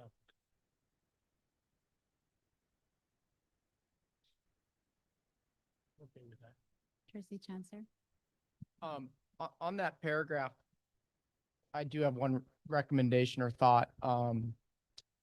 So at the end there, it says district resources or implementation responsibilities shall be reviewed by the chancellor. I would also recommend putting and board chair. Because one thing I don't want to lose track of is the board chair, the consultation with the chancellor, develop the agenda. And eventually the outcome of this is a resolution will make its way on the agenda.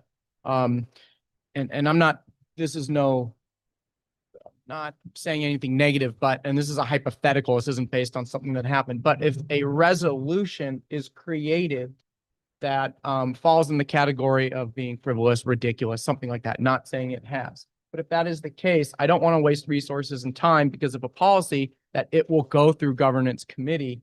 If the board chair at the time doesn't agree that this is not going to make it on the agenda, so I don't want to invest the time going through this process. I don't want to lose that piece of the pie and outcome. So that's just a thought, but just want to put that out there.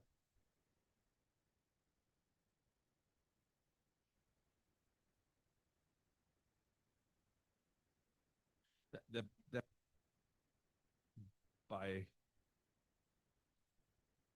kind of a veto power, if you will, in the hands of the board chair. And I'm not sure that that's necessarily what we want. If it's gone through a committee and, two board members on either a change or whatever the issue might be, the board chair then not allowing it to move forward. I'm not sure that that's, I don't know. Maybe I'm not tracking what you're saying, and maybe I'm putting the board chair in a different place, but I'm not tracking. Is there language saying that it has to go through a committee? I don't see one.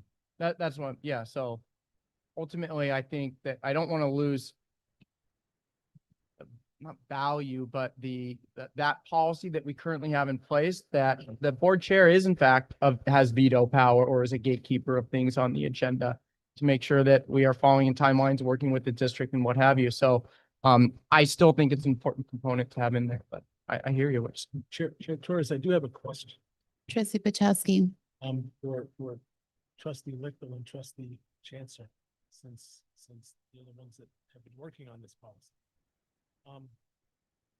What is your understanding of the phrase appropriate governance committee? Is that PASS or ASC, or is that the entire participatory governance process? I take it as the latter. And if that's not correct, then I certainly would like to hear from the chancellor or Dr. Herrera.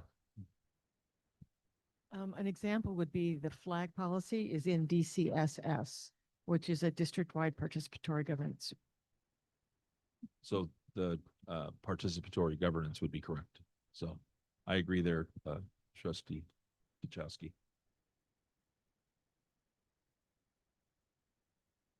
This one also mentions resolutions. So would this apply to resolutions as well? So if there's a trustee who wants to move forward a resolution, would it also go through the participatory governance process? Does it apply also for resolutions? And then once we hear back, because I can say for me as a board chair, that's important for me to know if it's something that's gone through the participatory process and it's been brought back. And I know to me, typically that will be on the agenda because it's coming forward, it's gone through a process, and then we decide as a board, what is it that we do? And so, but I would want to have, does it apply as well to that? Because I think that's one of the things that's also come up as a board. does this apply? I know we're talking about board policies, but will this also, I know I see here also the word resolutions, may differ proposed resolutions. Are we talking about that as well? I don't think that's the resolution I don't think the resolutions there we're Okay. mentioning there is like the Just the resolution that I agenda. brought last month for Caribbean Americans Month.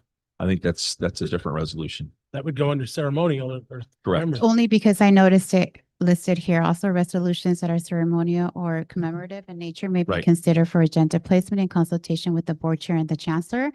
But I also think that there's a place in terms of the participatory governance process, and this is my perspective, to be able to see, okay, this is where does this sit within our district? So that's why I'm bringing back the resolution piece of it, because as we're looking into having the participatory governance process included in our board policies, I would also say it also in our resolutions coming forward to be able to include our participatory governance process in those resolutions that we're going to be considering for approval. So I would even include that for resolutions. Because I see that the second resolutions that are ceremonial, you see there that the committee worked on. So that's why I brought it up. I'd like to hear from the chancellor as far as the practicality of having those ceremonial type or commemorative in nature resolutions going through that process, if that's appropriate. If it is, I'm fine with it. If not, then we should have a discussion. It just gets down to timing. So some of those are related to certain months of the year.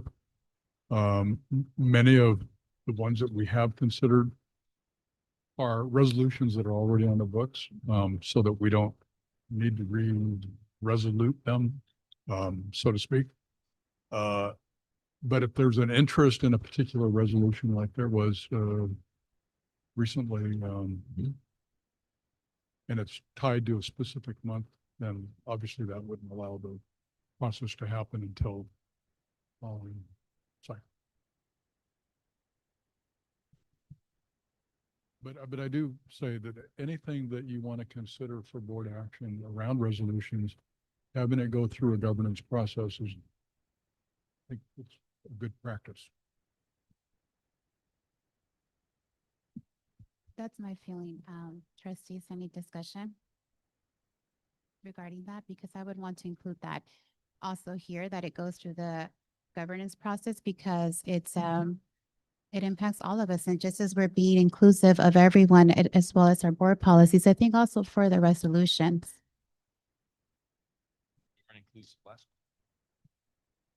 Because we didn't have a process, and that's where we're missing a process, and that's a problem. We don't have that. So any of the resolutions that have been brought forward to be I'm considered. fine as long as we're not selectively No, and that's why we have the selective participatory about governance process. approving those or not. I think that's good. Actually, maybe we should move to one resolution at some point in the year that recognizes all peoples as being valuable and special and important. Maybe, I don't know. That would end the discussion about all these different, the ones that are personal to some of us. So I think just like what we have in our colleges that they have when they do their curriculum review, or they're looking at their priorities. If there's trustees that know that they want a resolution to be considered, and I don't know what that process would look like, but if you have a resolution to be considered, then it goes through the participatory governance process, just like the flag policy is going, and it gets looked at, and then it gets brought forward back to us. But it went through all of our colleges, just like everything that we do. Everything we do is participatory governance. And whatever comes forward to us, it has already been looked at and discussed by the different colleges, the different committees. And I believe that the resolutions fit a very good place there. So I would be very much inclined to also include that all resolutions go through the participatory governance process along with the policies that we have. Therefore, it's not the chair deciding, because it'll come through it went through the process. So anybody who's interested in wanting the board to consider a resolution, whether it's a trustee, whether it's somebody else from our colleges, can do so through that process. And then it goes through it and it comes back, and it's not the chair and the chancellor because it went through a process and it's coming forward to us. It went through consultation council, went through committees. Because resolutions mean something, right? That's the whole purpose. We are making a statement. It's a resolution. And it's a resolution we adopt as a district. And as a district, we need to have everybody have an opportunity to vet it. So that's where I look at it because it's written here in this policy. It's included. So, or in this admin procedure. Can I withdraw my motion on this policy and suggest that we take it back to the committee?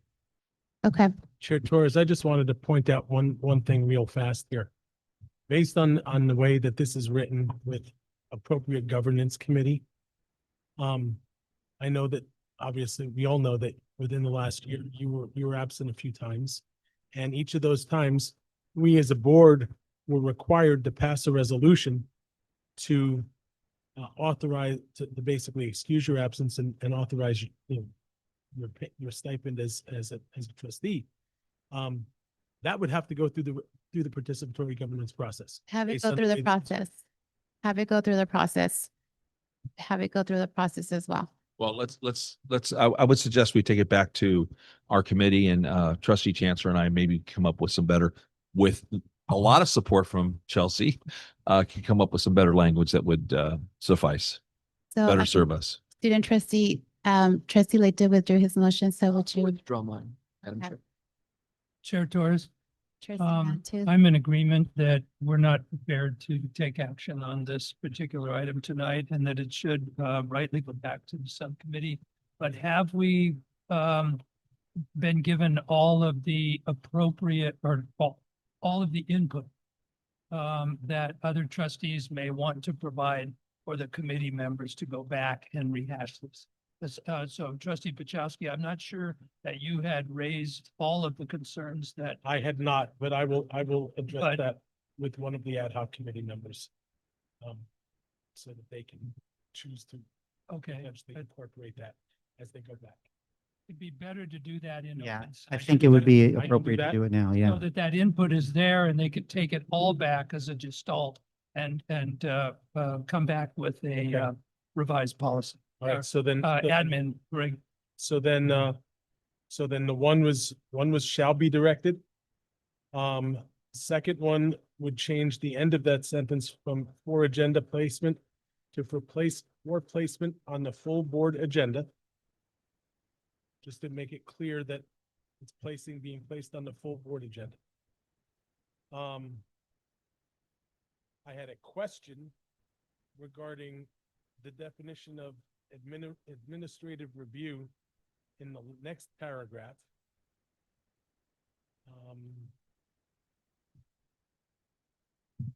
I wanted to add some language that next paragraph. The chancellor shall not delay proposed resolutions unnecessarily. For the previous paragraph, I wanted to recommend after review by the appropriate governance committee, the committee, meaning the governance committee shall report to the full board with either a recommend, do not recommend, or no recommendation due to a split vote, because my reading of appropriate governance committee was actually either the past committee or the ASC committee. Then finally, on the second page, we talk about accessibility accommodations, and I agree wholeheartedly that we should make those, but I noticed that there's one particular accommodation which is not mentioned, which should be, and that's translation services.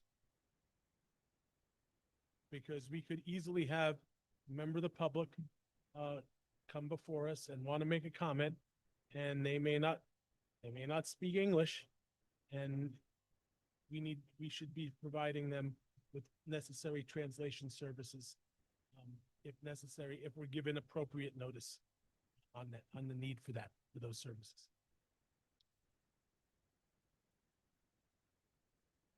And that's the last one. So Chelsea, maybe in that paragraph after the word services, we could include translation services, including translation and or maybe signing, interpreting. Yeah, basically in between the two paragraphs under accessibility accommodations. Well, I think we just add one word after the word services, including Yeah, could do that. interpretation or interpreting. Thank you for that. That makes sense.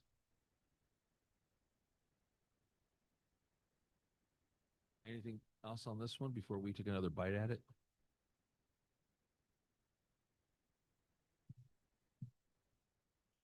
Just to make clear, because there was a reference about, there's different types of resolutions, because there are, like the resolution with regards to an absent board member is a resolution that's triggered by ed code or otherwise.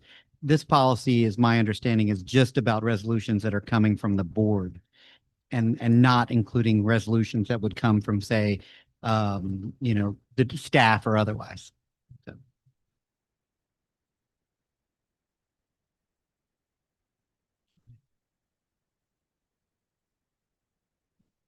All right, so we're tabling that one.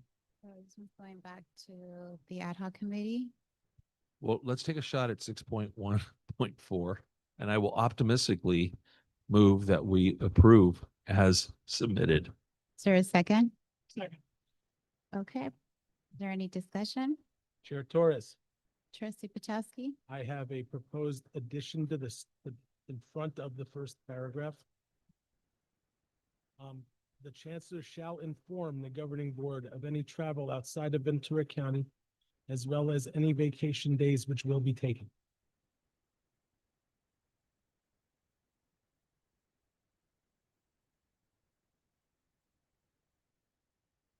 So this is right after where this says the chancellor shall inform the governing board of any such appointment or. Actually, there, we can have it to the line. Ankle monitor, maybe, is that a?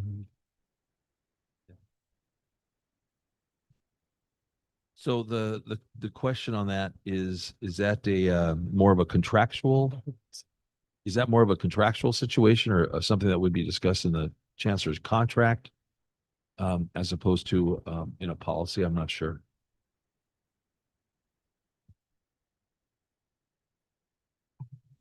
I've seen language like similar about reporting in contracts. I mean, I could see it in either, but I've seen it in contracts as well. As well as in board policies? Well, it's more, traditionally, that's where I've seen it is in the agreement, but. Chair Torres. Trustee I Mantu? agree that that would be more appropriate in a contract for a chancellor, and that I would call for the question so that we can move on with some operational efficiency tonight. Okay. So let's call for the question. We have the motion made by trustee Lichtel, seconded by trustee Mantu to approve the board policy as is. Student trustee, how do you vote? I vote aye. Trustees, all in favor, say aye. Aye. Any opposed? Okay, motion passes. Thank you. We moved on to 6.1.5. Chair Torres. Trustee Mantu? I'm going to take a chance here and recommend that I would make a motion to approve policies 6.1.5, item 6.1.5, 6.1.6, 6.1.7, and 6.1.8. Second. As a package deal.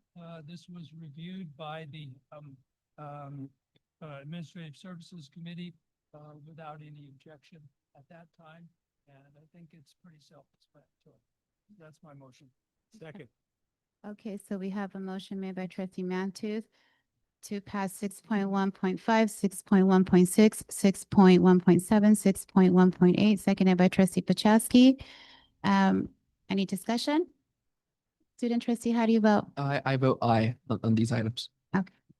Trustees, all in favor, say aye. Aye. Any opposed? Thank you. Motion passes. Now we have 6.2.1, legislative advocacy framework and annual legislative planning process.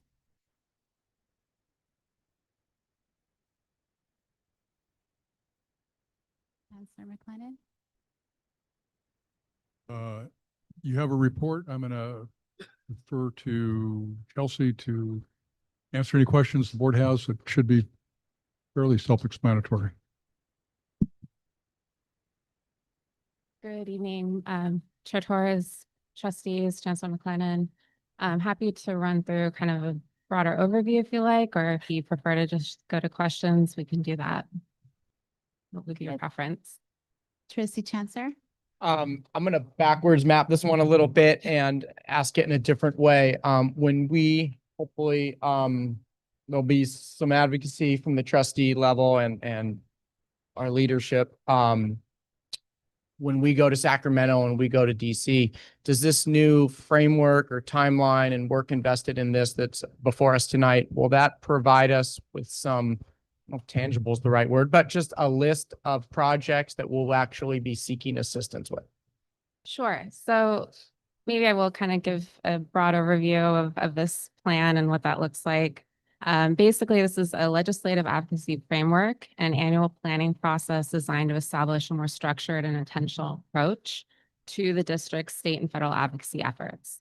So the framework's intended to institutionalize legislative planning as an ongoing district function by creating a consistent annual process for identifying priorities, as you suggested, engaging stakeholders, evaluating opportunities, and coordinating our advocacy activities across the district and the colleges. So this includes an environmental scanning, stakeholder engagement, priority development, board review, advocacy implementation, and annual evaluation. It also provides a framework for evaluating legislative, budgetary, and funding opportunities through the lens of district priorities, institutional capacity, strategic value, and long-term sustainability. So the intent is to ensure that we're more proactive and strategic and aligned with the district's mission while also being flexible, which is necessary in a regulatory environment, and respond to emerging issues and opportunities. This framework supports a more coordinated approach to legislative advocacy and helps strengthen alignment between external opportunities and the district's long-term goals. So importantly, this is a guide rather than a rigid roadmap, okay? As legislative environments, like mentioned, funding opportunities and district priorities may evolve, and the process can be refined to remain responsive and effective. Ultimately, the goal is to establish a sustainable approach to advocacy that strengthens the district's ability to advance priorities on behalf of our students, colleges, employees, and communities. So to kind of answer your question, Vice Chair Chancellor, this does allow for the evaluation of things like community project funding in a more sustainable way and congressionally directed spending on the Senate side, so that we can really think through that in a more strategic way and not just kind of try to pull something together in February and try to submit something, within a week. This allows for that planning process and hopefully some development of what might be necessary for district priorities. Thank you for that summary. I guess I'm going to paraphrase it a little bit. Is it fair to say that this opens the door for the development of hopefully seeking some support from our state and federal? Correct. That's what I was just mentioning. I just want to make sure we're on the same page. That allows for that. And okay. And this is a long time coming for me. A lot of resources are involved with sending trustees and staff to Sacramento and DC. And it's really important work on some levels to meet with other trustees from around the nation and the state, and to hear from our local legislators and to talk about what we're doing and what we want to do. But one area of growth that I have always found is our folder of big asks for projects that other districts, other colleges, other local public agencies sometimes propose to Congress people and state legislators. We haven't had that in our folders, and I'm really excited that this opens up the door to hopefully develop that. So I'm very grateful for this development and really excited moving forward for greater partnerships with our state and federal elected. So thank you so much. Chair Torres? Trustee Lichto? I just want to commend anyone involved in kind of putting this together. And Chelsea, I think you probably were at the forefront of that along with staff. So thank you so much for the work. One thing that's really evident to me is that this is a comprehensive plan for us as a board to follow and to work through, so that when we get to in front of these legislators, we kind of have a really good handle on what it is our approach would be. So, but I think in both the report, the staff report, and the exhibit, all that comes through. What it may be lacking a little bit, and it might just be a paragraph that is the board's responsibility, action, involvement in every one of these bullet points, if you will, 1 through, I think it's 6. And so, or 5.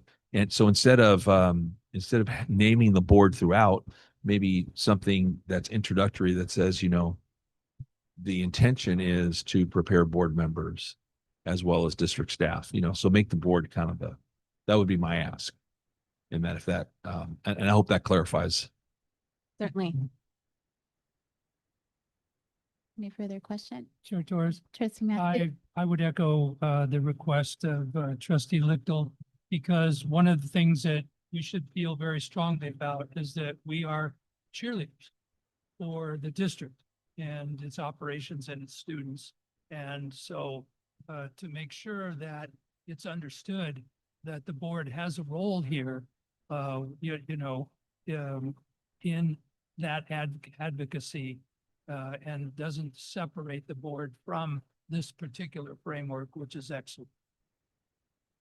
Yes, most definitely. I think board engagement is critical in this, and yeah, I completely agree. As cheerleaders, that was for our district. intended. I totally know.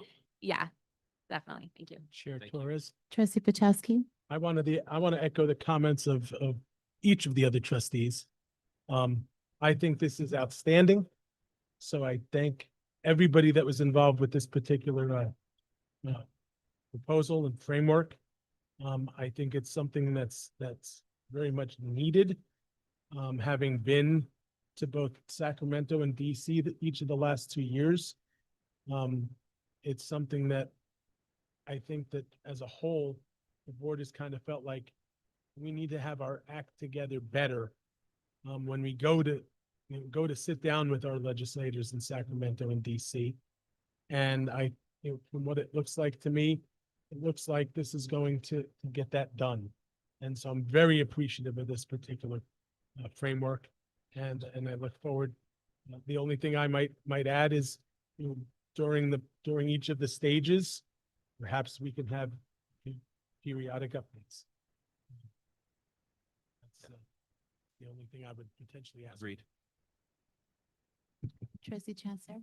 The only thought, I forgot to mention it earlier, on the, I guess it's the write-up portion of it under analysis, it does describe the planning group, and it says district staff will convene a legislative planning group comprised of representatives from the chancellor's office, district admin, college leadership to identify and evaluate potential legislative budget priorities. I would recommend adding a student government voice in there.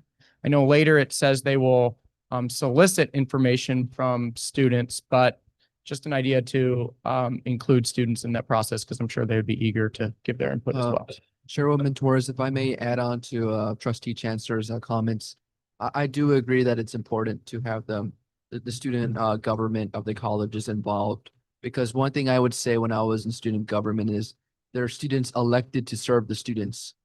And if we could have their voices on certain topics and voting measures, it would be amazing to have them, because like I said, they're elected to serve the students, and there's nobody who knows students better than students. Thank you. Thank you, student trustee. Okay. If there's no further questions or comments, we'll move on to 6.3.1, which is the approval of memorandum of understanding with Oxnard Union High Chair- School District. Chair Torres, Trustee Lichtel.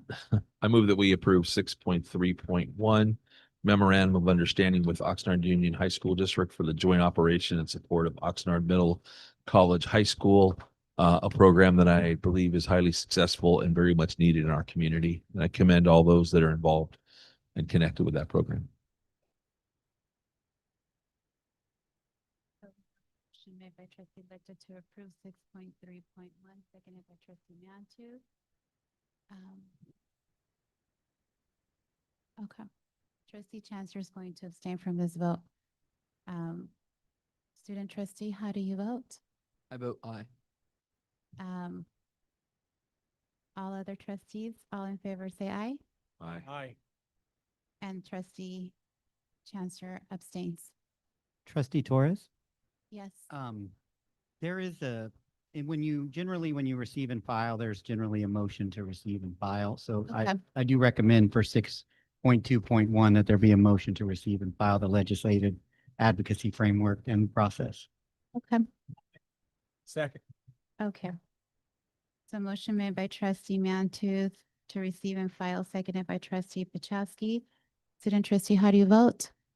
I vote aye. Trustees, all in favor, say aye. Aye. Any opposed? Okay, motion passes. Receive and file. 6.3.2. Districts 2028-2032 5-year capital construction plan.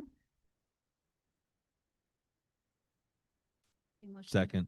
Okay, so we have a motion made by trustee Mantooth, seconded by trustee Lichto. Is there any discussion? I have one straightforward question, I think.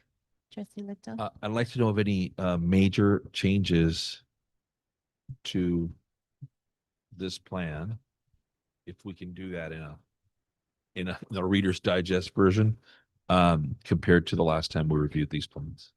I'm going to ask Dr. Mitchell to, And really, I'm looking for a kind of a global, we had planned this, we're no longer doing that, we're moved in this, if that exists.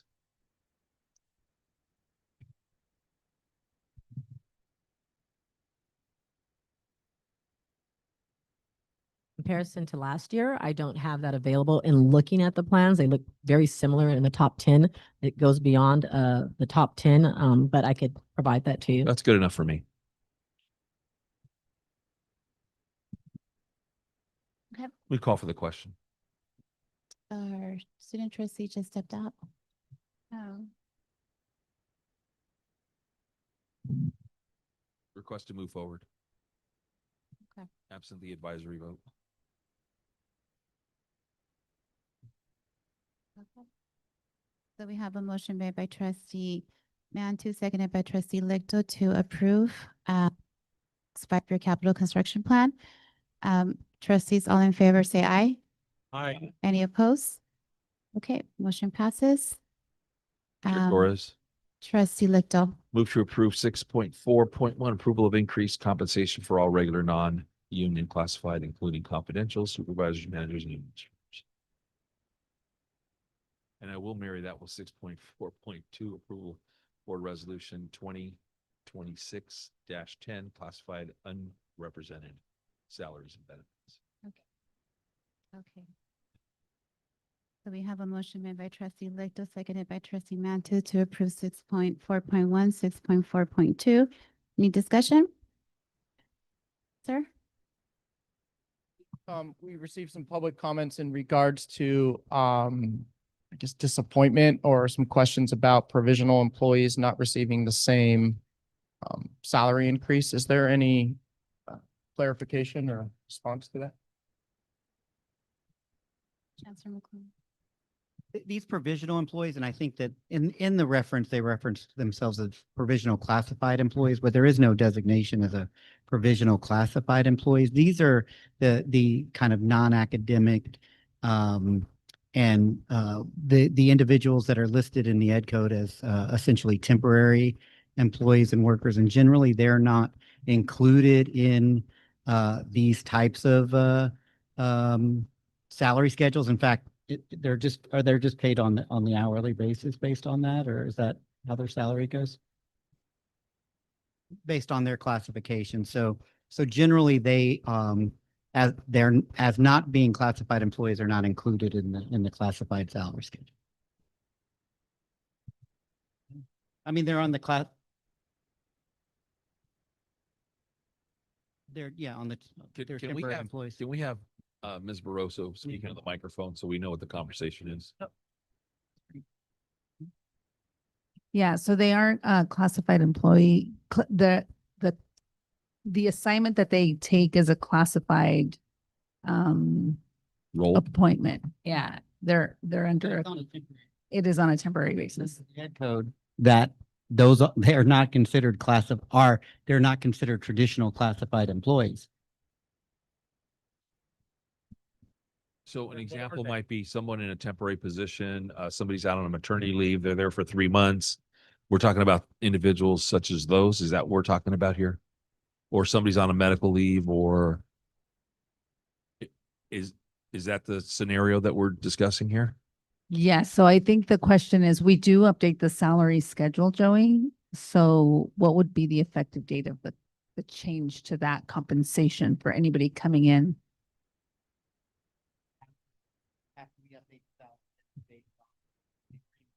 With SEIU, that will be updated effective July 1st.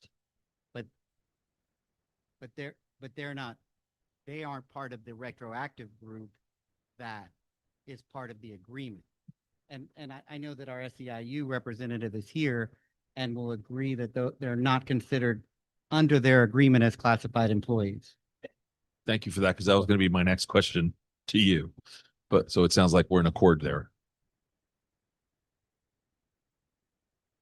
But their salaries will increase, but just not retroactively because they're not part of that agreement. Yeah. They will increase both with the increase from the retroactive amount and the new current, but I mean, because the schedule is going to be up, it'll be updated to include the 3% and the 3%. That new salary. That will all compound. That will all compound Yes. for the new schedule. Right. Yes. So they may not get a retroactive check, but they'll experience the raise of a 3 plus a 3, which is like a 6 point something fours. That makes sense. And you're So may I? Yes.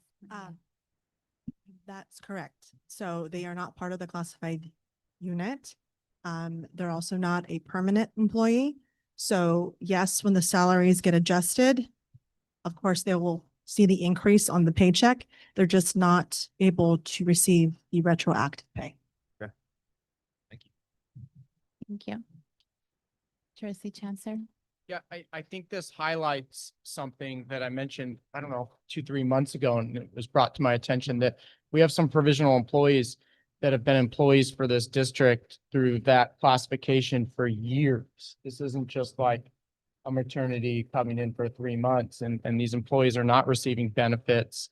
And it's concerning to me. So I think, I mean, I was told we have some employees that have been provisional for more than 10 years. So that's what I don't know, but I'm just saying that it's concerning that we're treating certain employees without benefits, and this is a prime example that if you worked all of last year and you're in the have-nots in this category. So I think it's something we look at with a closer look. Chair Torres. Trustee Paczkowski. I'd like to make a motion that we direct staff to provide us with a report at the next board meeting containing a list of all provisional employees, all provisional class employees in a classified, which would be a classified role since July 1st of last year. So let's vote on this one that we currently have on this motion, and then we'll take your motion next to see if there's a second. Okay, so currently we have a motion made by trustee Lichto, seconded by trustee Mantu to approve 6.41, 6.42. We've had discussion. Student trustee, how do you vote? I vote aye. Trustees, all in favor, say aye. Aye. Any opposed? Okay, both motions passed. Thank you.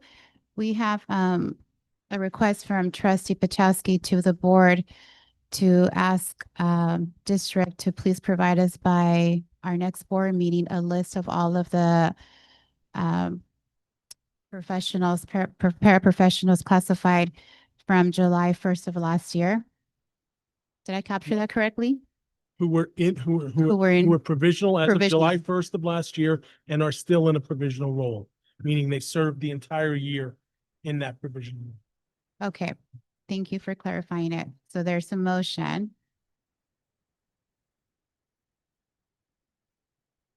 It's not on the agenda. It's just more directing staff Right. to do something. And I think that these positions are very fluid because a lot of times and again, none of them would be working constantly throughout. These are more temporary status positions, but Vice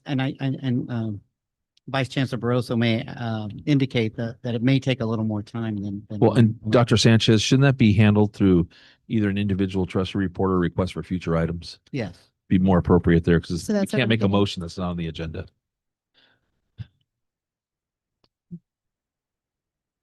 So with this, now we're going to move to 6.4.3, approval of renewal of extension of management contracts. Chair Torres? Trustee Lickett. Move to approve 6.43, approval and renewal of extension of management contracts. Is there a second? Chair Torres, I second the motion. Okay. Chair Torres. Yes. Pursuant to the Brown Act, I am required to publicly report of the key terms of some of these contracts for the executive agreements. So if I may. Of course. The agreements of President Julia Sokanu, Vice Chancellors Laura Barroso, Josef Cynthia Herrera, and Valerie Mitchell will be extended through June 30th, 2028, effective July 1st, 2026. Vice Chancellor Valerie Mitchell will advance to step 6 of the applicable salary schedule. There will be no salary step change for President Sokano, Vice Chancellor Herrera, or me, as each of us has reached the highest salary schedule. In addition to that, the agreements currently reflect a term start date of July 2027. That's what the attachment says. This is a clerical error. The correct term for each agreement is July 1st, 2026 through June 30th, 2028. The agreements will be corrected to reflect the proper effective date before they are forwarded to the administrators for signature. Torres. Chair, Trustee Pachowski. I'd like to thank Vice Chancellor Barroso for clarifying that, because without that clarification, it posed a concern that they'd actually have two coexisting contracts, one that expires in June of 2027 and a second that begins on July 1st of 2027, which would mean that if for some reason, the district had to terminate one of them without cause, we would be on the hook for 23 months salary instead of 12 if we did it, say, next month. So I appreciate the clarification that the term is incorrect. Yeah, and for the staff report the dates were correct on the report. It just they were not correct on the individual contracts. So what's being changed is the initial date, which is now going to be July 1, 2026. Thank you very much. Move to approve. So we have the motion made by Trustee Lichtel, seconded by Student Trustee. Chair Torres, I do have one question. Trustee Lichtel. In my past experience and your current experience, most contracts for administrators include a period certain for number of days served between those dates. So for example, a high school principal might be designated a 210-day calendar, where a administrator at the district office might be 220 or beyond. Dr. Mitchell, I know you're familiar with that based on your past experience. Is there a reason why we don't see that same language or those delineated that way here in these contracts?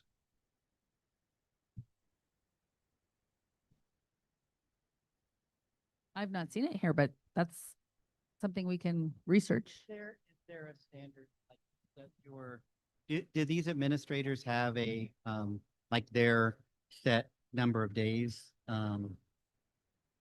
Yeah, so they're actually, it's not what they call a negative, the calendar that you'll see.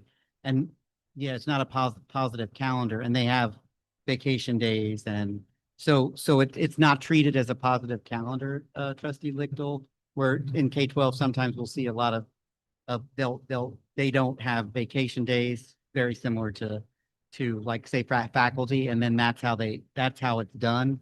But in here, they're essentially on for the whole year, and that's how it is. So there is no. They serve in a 12-month capacity. Correct. And then you subtract the vacation days and holidays. Non-work. And those are specified where? The holidays and the non-contractual days. Because I think a full year employee is, as I recall, it's 261 days. Right. If you took no days off, it's 261 work days, which I think most of you probably work anyhow. But, I'm just trying to bring clarity from the standpoint of the expectation.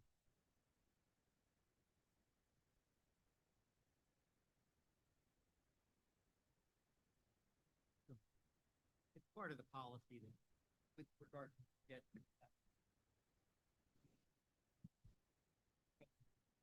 Yeah, so the item that you just approved also included the 15 hours of vacation accrual per month. So that's something that we have included in here in the contract as noting that these administrators shall receive fringe benefits, vacation, sick leave, and holidays offered to other district administrators in accordance with board policies and board authorizations. And actually that clarifies it completely for me. It's just a different format and one that I'm not accustomed to. But if it's, you said 15 hours per month, which is 2 days plus a little bit more, times 12 is 24 plus a little bit more, about 28 days per year.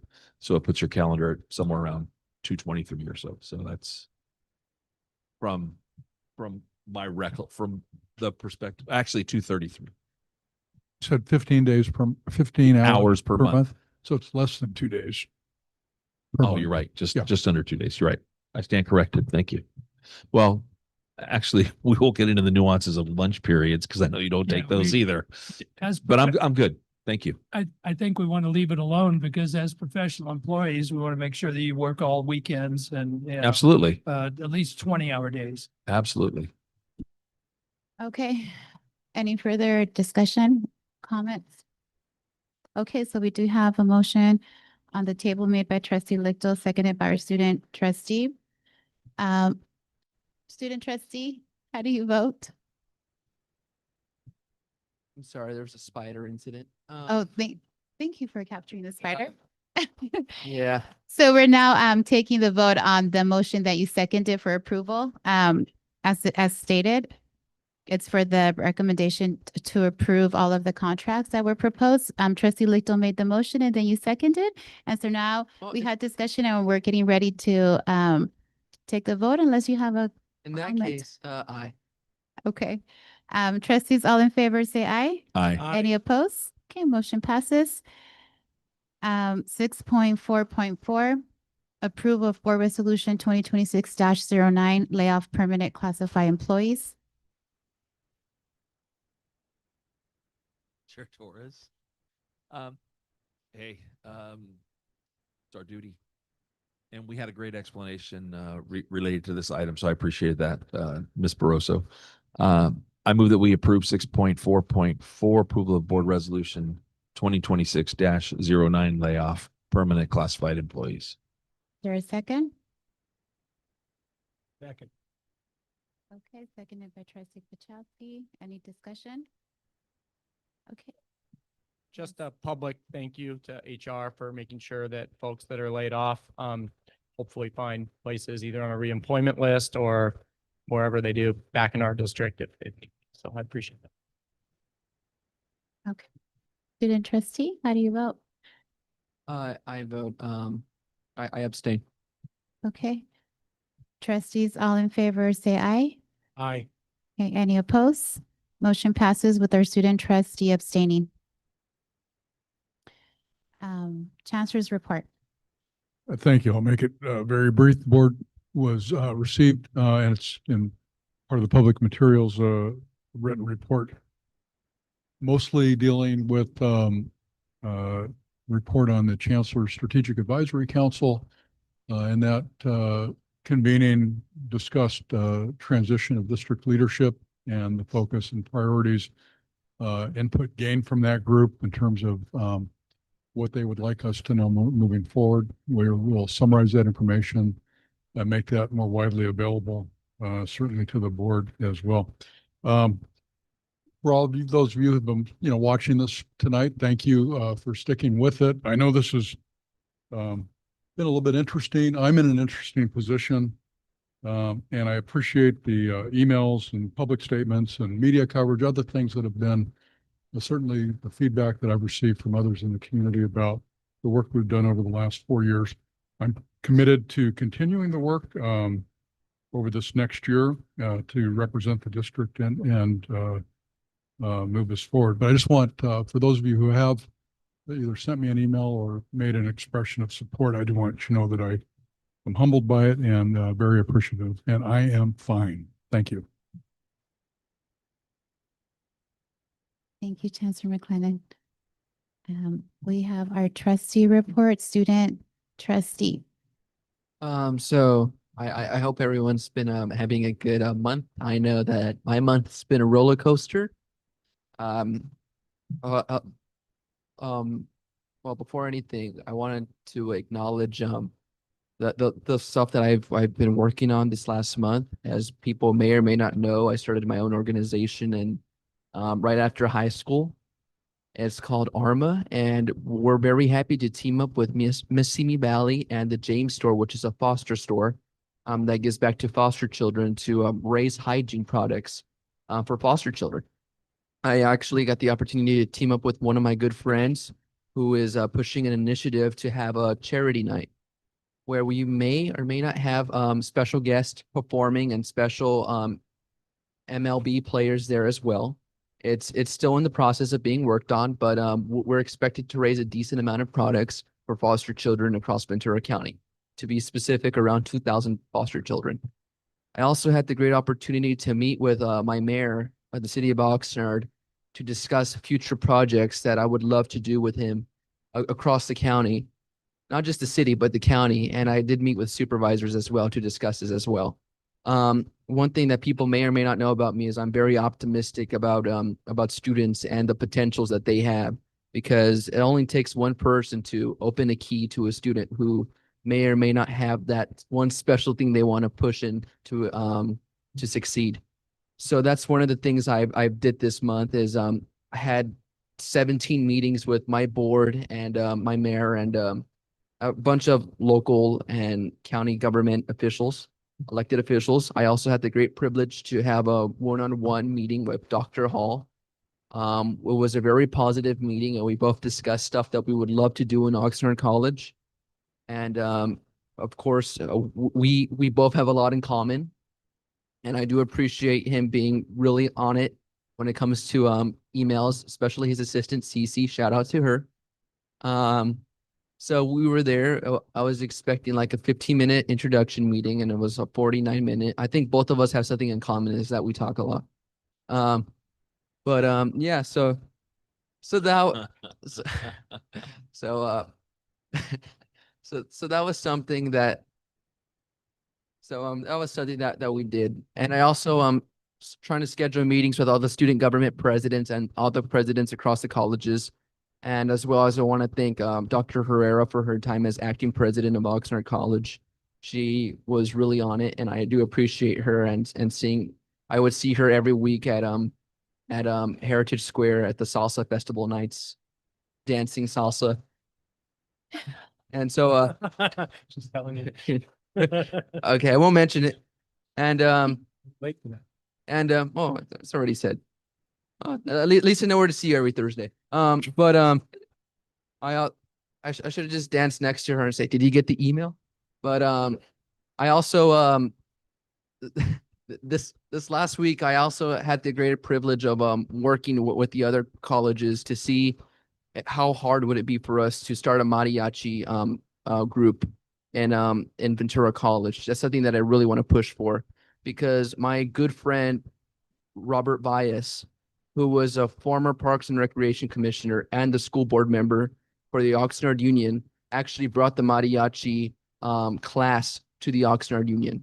And they have a building named after him. And he's one of the people who got me inspired to pursue a public government. So that's something that I want to push for as well, to keep his legacy alive. And as well as I wanted to acknowledge there's a spider here this morning. But besides that, that's all I wanted to report. So thank you for the opportunity. Thank you. Trustee Pochowski.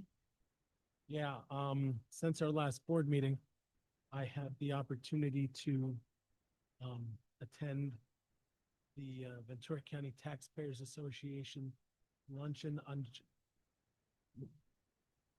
I had the opportunity to attend the Ventura County Taxpayers Association luncheon on June 11th. I saw Trustee Lichtel there. I also was able to attend and represent the board at the Chancellor's Strategic Advisory Council meeting on the 18th of June, and as well as the Simi Valley Chamber Legislative Affairs Committee on June 24th, and the Moore Park Moore Park Chamber Government Relations meeting on July 1st. And in closing, I want to thank our staff for the new format on our agendas. I think that having staff reports listed followed by exhibits makes our agendas extremely much cleaner than they've been since I've been on the board. And so I want to thank each and every person involved with that. So thank you very much. Great job on that. And that's all I've got. Thank you, Trustee Lichtel. Thank you, Chair Torres. This evening when we arrived, we had this handout provided to us, Community College League of California. And there's a couple things that I just wanted to point out on that. One is there's a discussion in there about baccalaureate degree programs, and not only the progress that's been made, more importantly, the difficulty that comes with approving these programs. But we should be very proud in this district that I think we have 3 programs at this point that are 5. Thank you very much. 5 approved programs, 3 that are moving the right in that we have students who are populated. So congratulations to all of you that have made that happen. That's definitely a point of pride for our district. And then further on page 17, you're all going to want to see this wonderful picture that includes at the Executive Assistance Professional Impact Program, our very own Myra and formerly Michelle, who are listed in there as well, who obviously attended and were great leaders and representatives of our district. So thank you for that, Myra. I was also pleased to read about the Enrollment Management Academy at Ventura College. Seems like it was a good, worthwhile program and a great learning opportunity for all. So thank you, Marnie, for your involvement in that, as well as Dr. Lewis. At Moore Park College, I read about in Dr. Sakenu's newsletter or report to us about the work happening at the Veterans Resource Center. And I'm proud of a district that looks out for veterans, obviously a key component of our communities. Vice President's report, there was a mention, I think this is also at Ventura College, about reimaging onboarding retreat with a focus on improving how we induct our students onto campus. And I think this is extremely valuable. Obviously, a lot of our students that come to us, especially right out of high school, they really lack sometimes motivation, sometimes direction, but it's something's there that's missing. And so I think that taking those individuals and making them feel welcome and giving them the information they need and kind of filling those gaps, I think is what we do best, the community college district. So thank you for taking the time to do that. Last month, we approved Boardable for a 1-year extension. And I think that it's not too early to start talking about what the future is for our for our management system, for the district. And quite frankly, if the district makes a decision, because this is operational, that Boardable is our future beyond next year, then I think we should know that so that we can train staff as well as our board members and just get more adept at it. And if we are going to look at some other systems, that's a different story. But 2 months from now, 3 months from now, 6 months from now, that if the district decides, hey, listen, we're going to stay with Boardable, then let's get more training so we can get better at it. Okay. So thank you for that. Thank you, Trustee Mantuf. Civic, other than to say thank you to all of you for coming out in the middle of July to be with us for a few hours. Thank you. Trustee Chancellor. It's felt like the longest, shortest meeting to me. I don't know. But thank you all for being here. And we kind of breezed through that item with one date change, but congratulations to the managers and administrators on your contract extensions. We're really good, and it's appropriate of thanking classified employees and of course our faculty and everyone in between, but sometimes managers get left off that. So we couldn't do the work that we did without that. And speaking of managers, thank you all the administrators that helped out at Oxnard College, that team under your leadership, and welcome back. Must be a good gig to get you out of retirement. So welcome back, and look forward to your leadership in the district. Thank you. Okay, it was great to be at the Juneteenth event. I got to see Oxnard College as well as Moore Park College to be present there and be in community with all of the Oxnard community, actually from all over the county. And it was really nice to see Moore Park. Moore Park was a surprise because I wasn't expecting to see Moore Park in Oxnard. It was really nice to be able to have that representation as well, especially what Juneteenth represents. So I had the chance to be there. And with just like the other trustees mentioned, thank you everybody for your leadership. Thank you, Rick, for your leadership with your team to be able to be here on a July meeting. And with that, I won't take it any longer. Thank you for everything that you do. And we are going to do a last one, request for future agenda items before I adjourn the meeting. And so I know Trustee Pachowski, you had made a motion, a request. Yes. If there was consensus from the board or Trustee Chancellor mentioned that he's heard rumors that certain employees have been provisional for 10 years, is what he said. I just want us to have, I want the board to know, how long, some of these provisional employees have been provisioned. I want some data. Have they been provisional has anyone been provisional for 10 years? Were they provisional the entire year from July 1st of last year till June 30th of this year? We need some data. And that is the, not only provisional, but longevity, because, provisional for a month or 6 weeks or 8 weeks situation, and maybe a new position somewhere else. Yeah, how long but, have they been provisional? so we're looking for individuals that are long-term Yeah. in provisional situations, and maybe a description as to why. And there may be a great explanation why that's the case. Chancellor McLennan. So this is a topic that's under discussion with the district right now. This is something that we are evaluating. I would suggest that the board, allow the evaluation of this to be completed. And it would be more than a report of, how many have been for so long. But there are some significant issues from a sustainability of the work that we do and the way we go about doing that in the use of provisional employees. It's not unlike, it's just, I'm not going to open another can of worms, but it is something that is actively being worked on right now by staff, and would be happy to share that work with the board. I just don't think it can be done in a month. Trustee Mantooth. I actually agree with Trustee Pachowski and our Chancellor. It's great to know that this issue will be addressed, but I think we need to be careful that we're looking at a list of provisional employees continuously employed, because they may come and go, off and on, filling, in small amounts. So we have to parse that out. But also I would want to give staff appropriate time to be able to do this, incorporated in maybe an update on what's happening with regard to this particular group of employees. Chair Torres. Trustee Lickdown.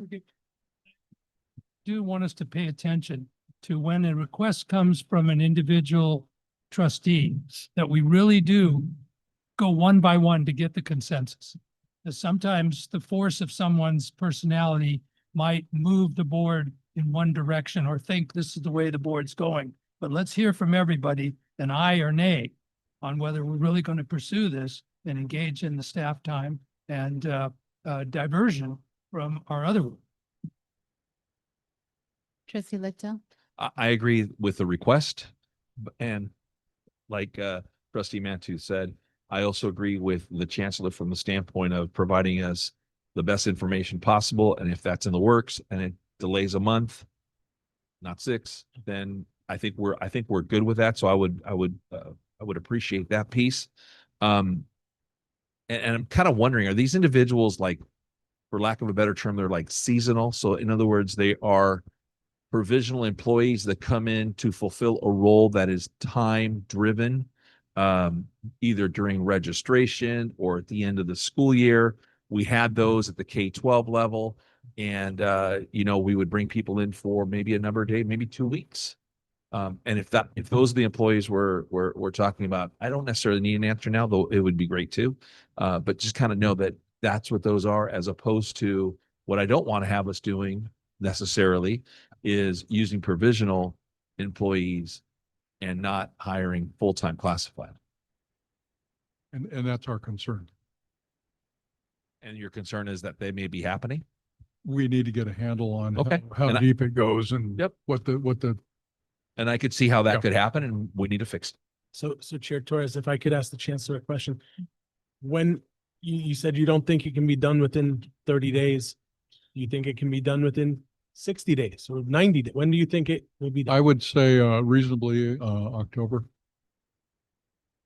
So you're looking at 90 days. probably 90 days. 3 months. Yeah. So I'd say maybe for the October board. I report, heard, we I heard can- Ms. Barosa say or sooner, so we're gonna stick with sooner. Did you really say She that? said that. You just told me October. Well, I think she just said September. I think she just threw herself under the bus. September. Fine. So just to make sure, just to Trustee Mantu's point, so what I'm hearing is there is an interest from the board, which is something the chancellor is already working with his team to get a list of those individuals that are in provisional. What that looks like, descriptions, how long have they been? Are they continuous? Are they not? And they are going to be able to provide us with a report in October. And that's of an interest of the board to have them presented to us. Trustee Lichtel? Yes, you're interested? Trustee Mantu? Trustee Pachowski? Yes. Student trustee? Trustee Chancellor? And I as well. Okay, so if there are no further comments, we are adjourning the meeting at 8:07. Thank you, everyone.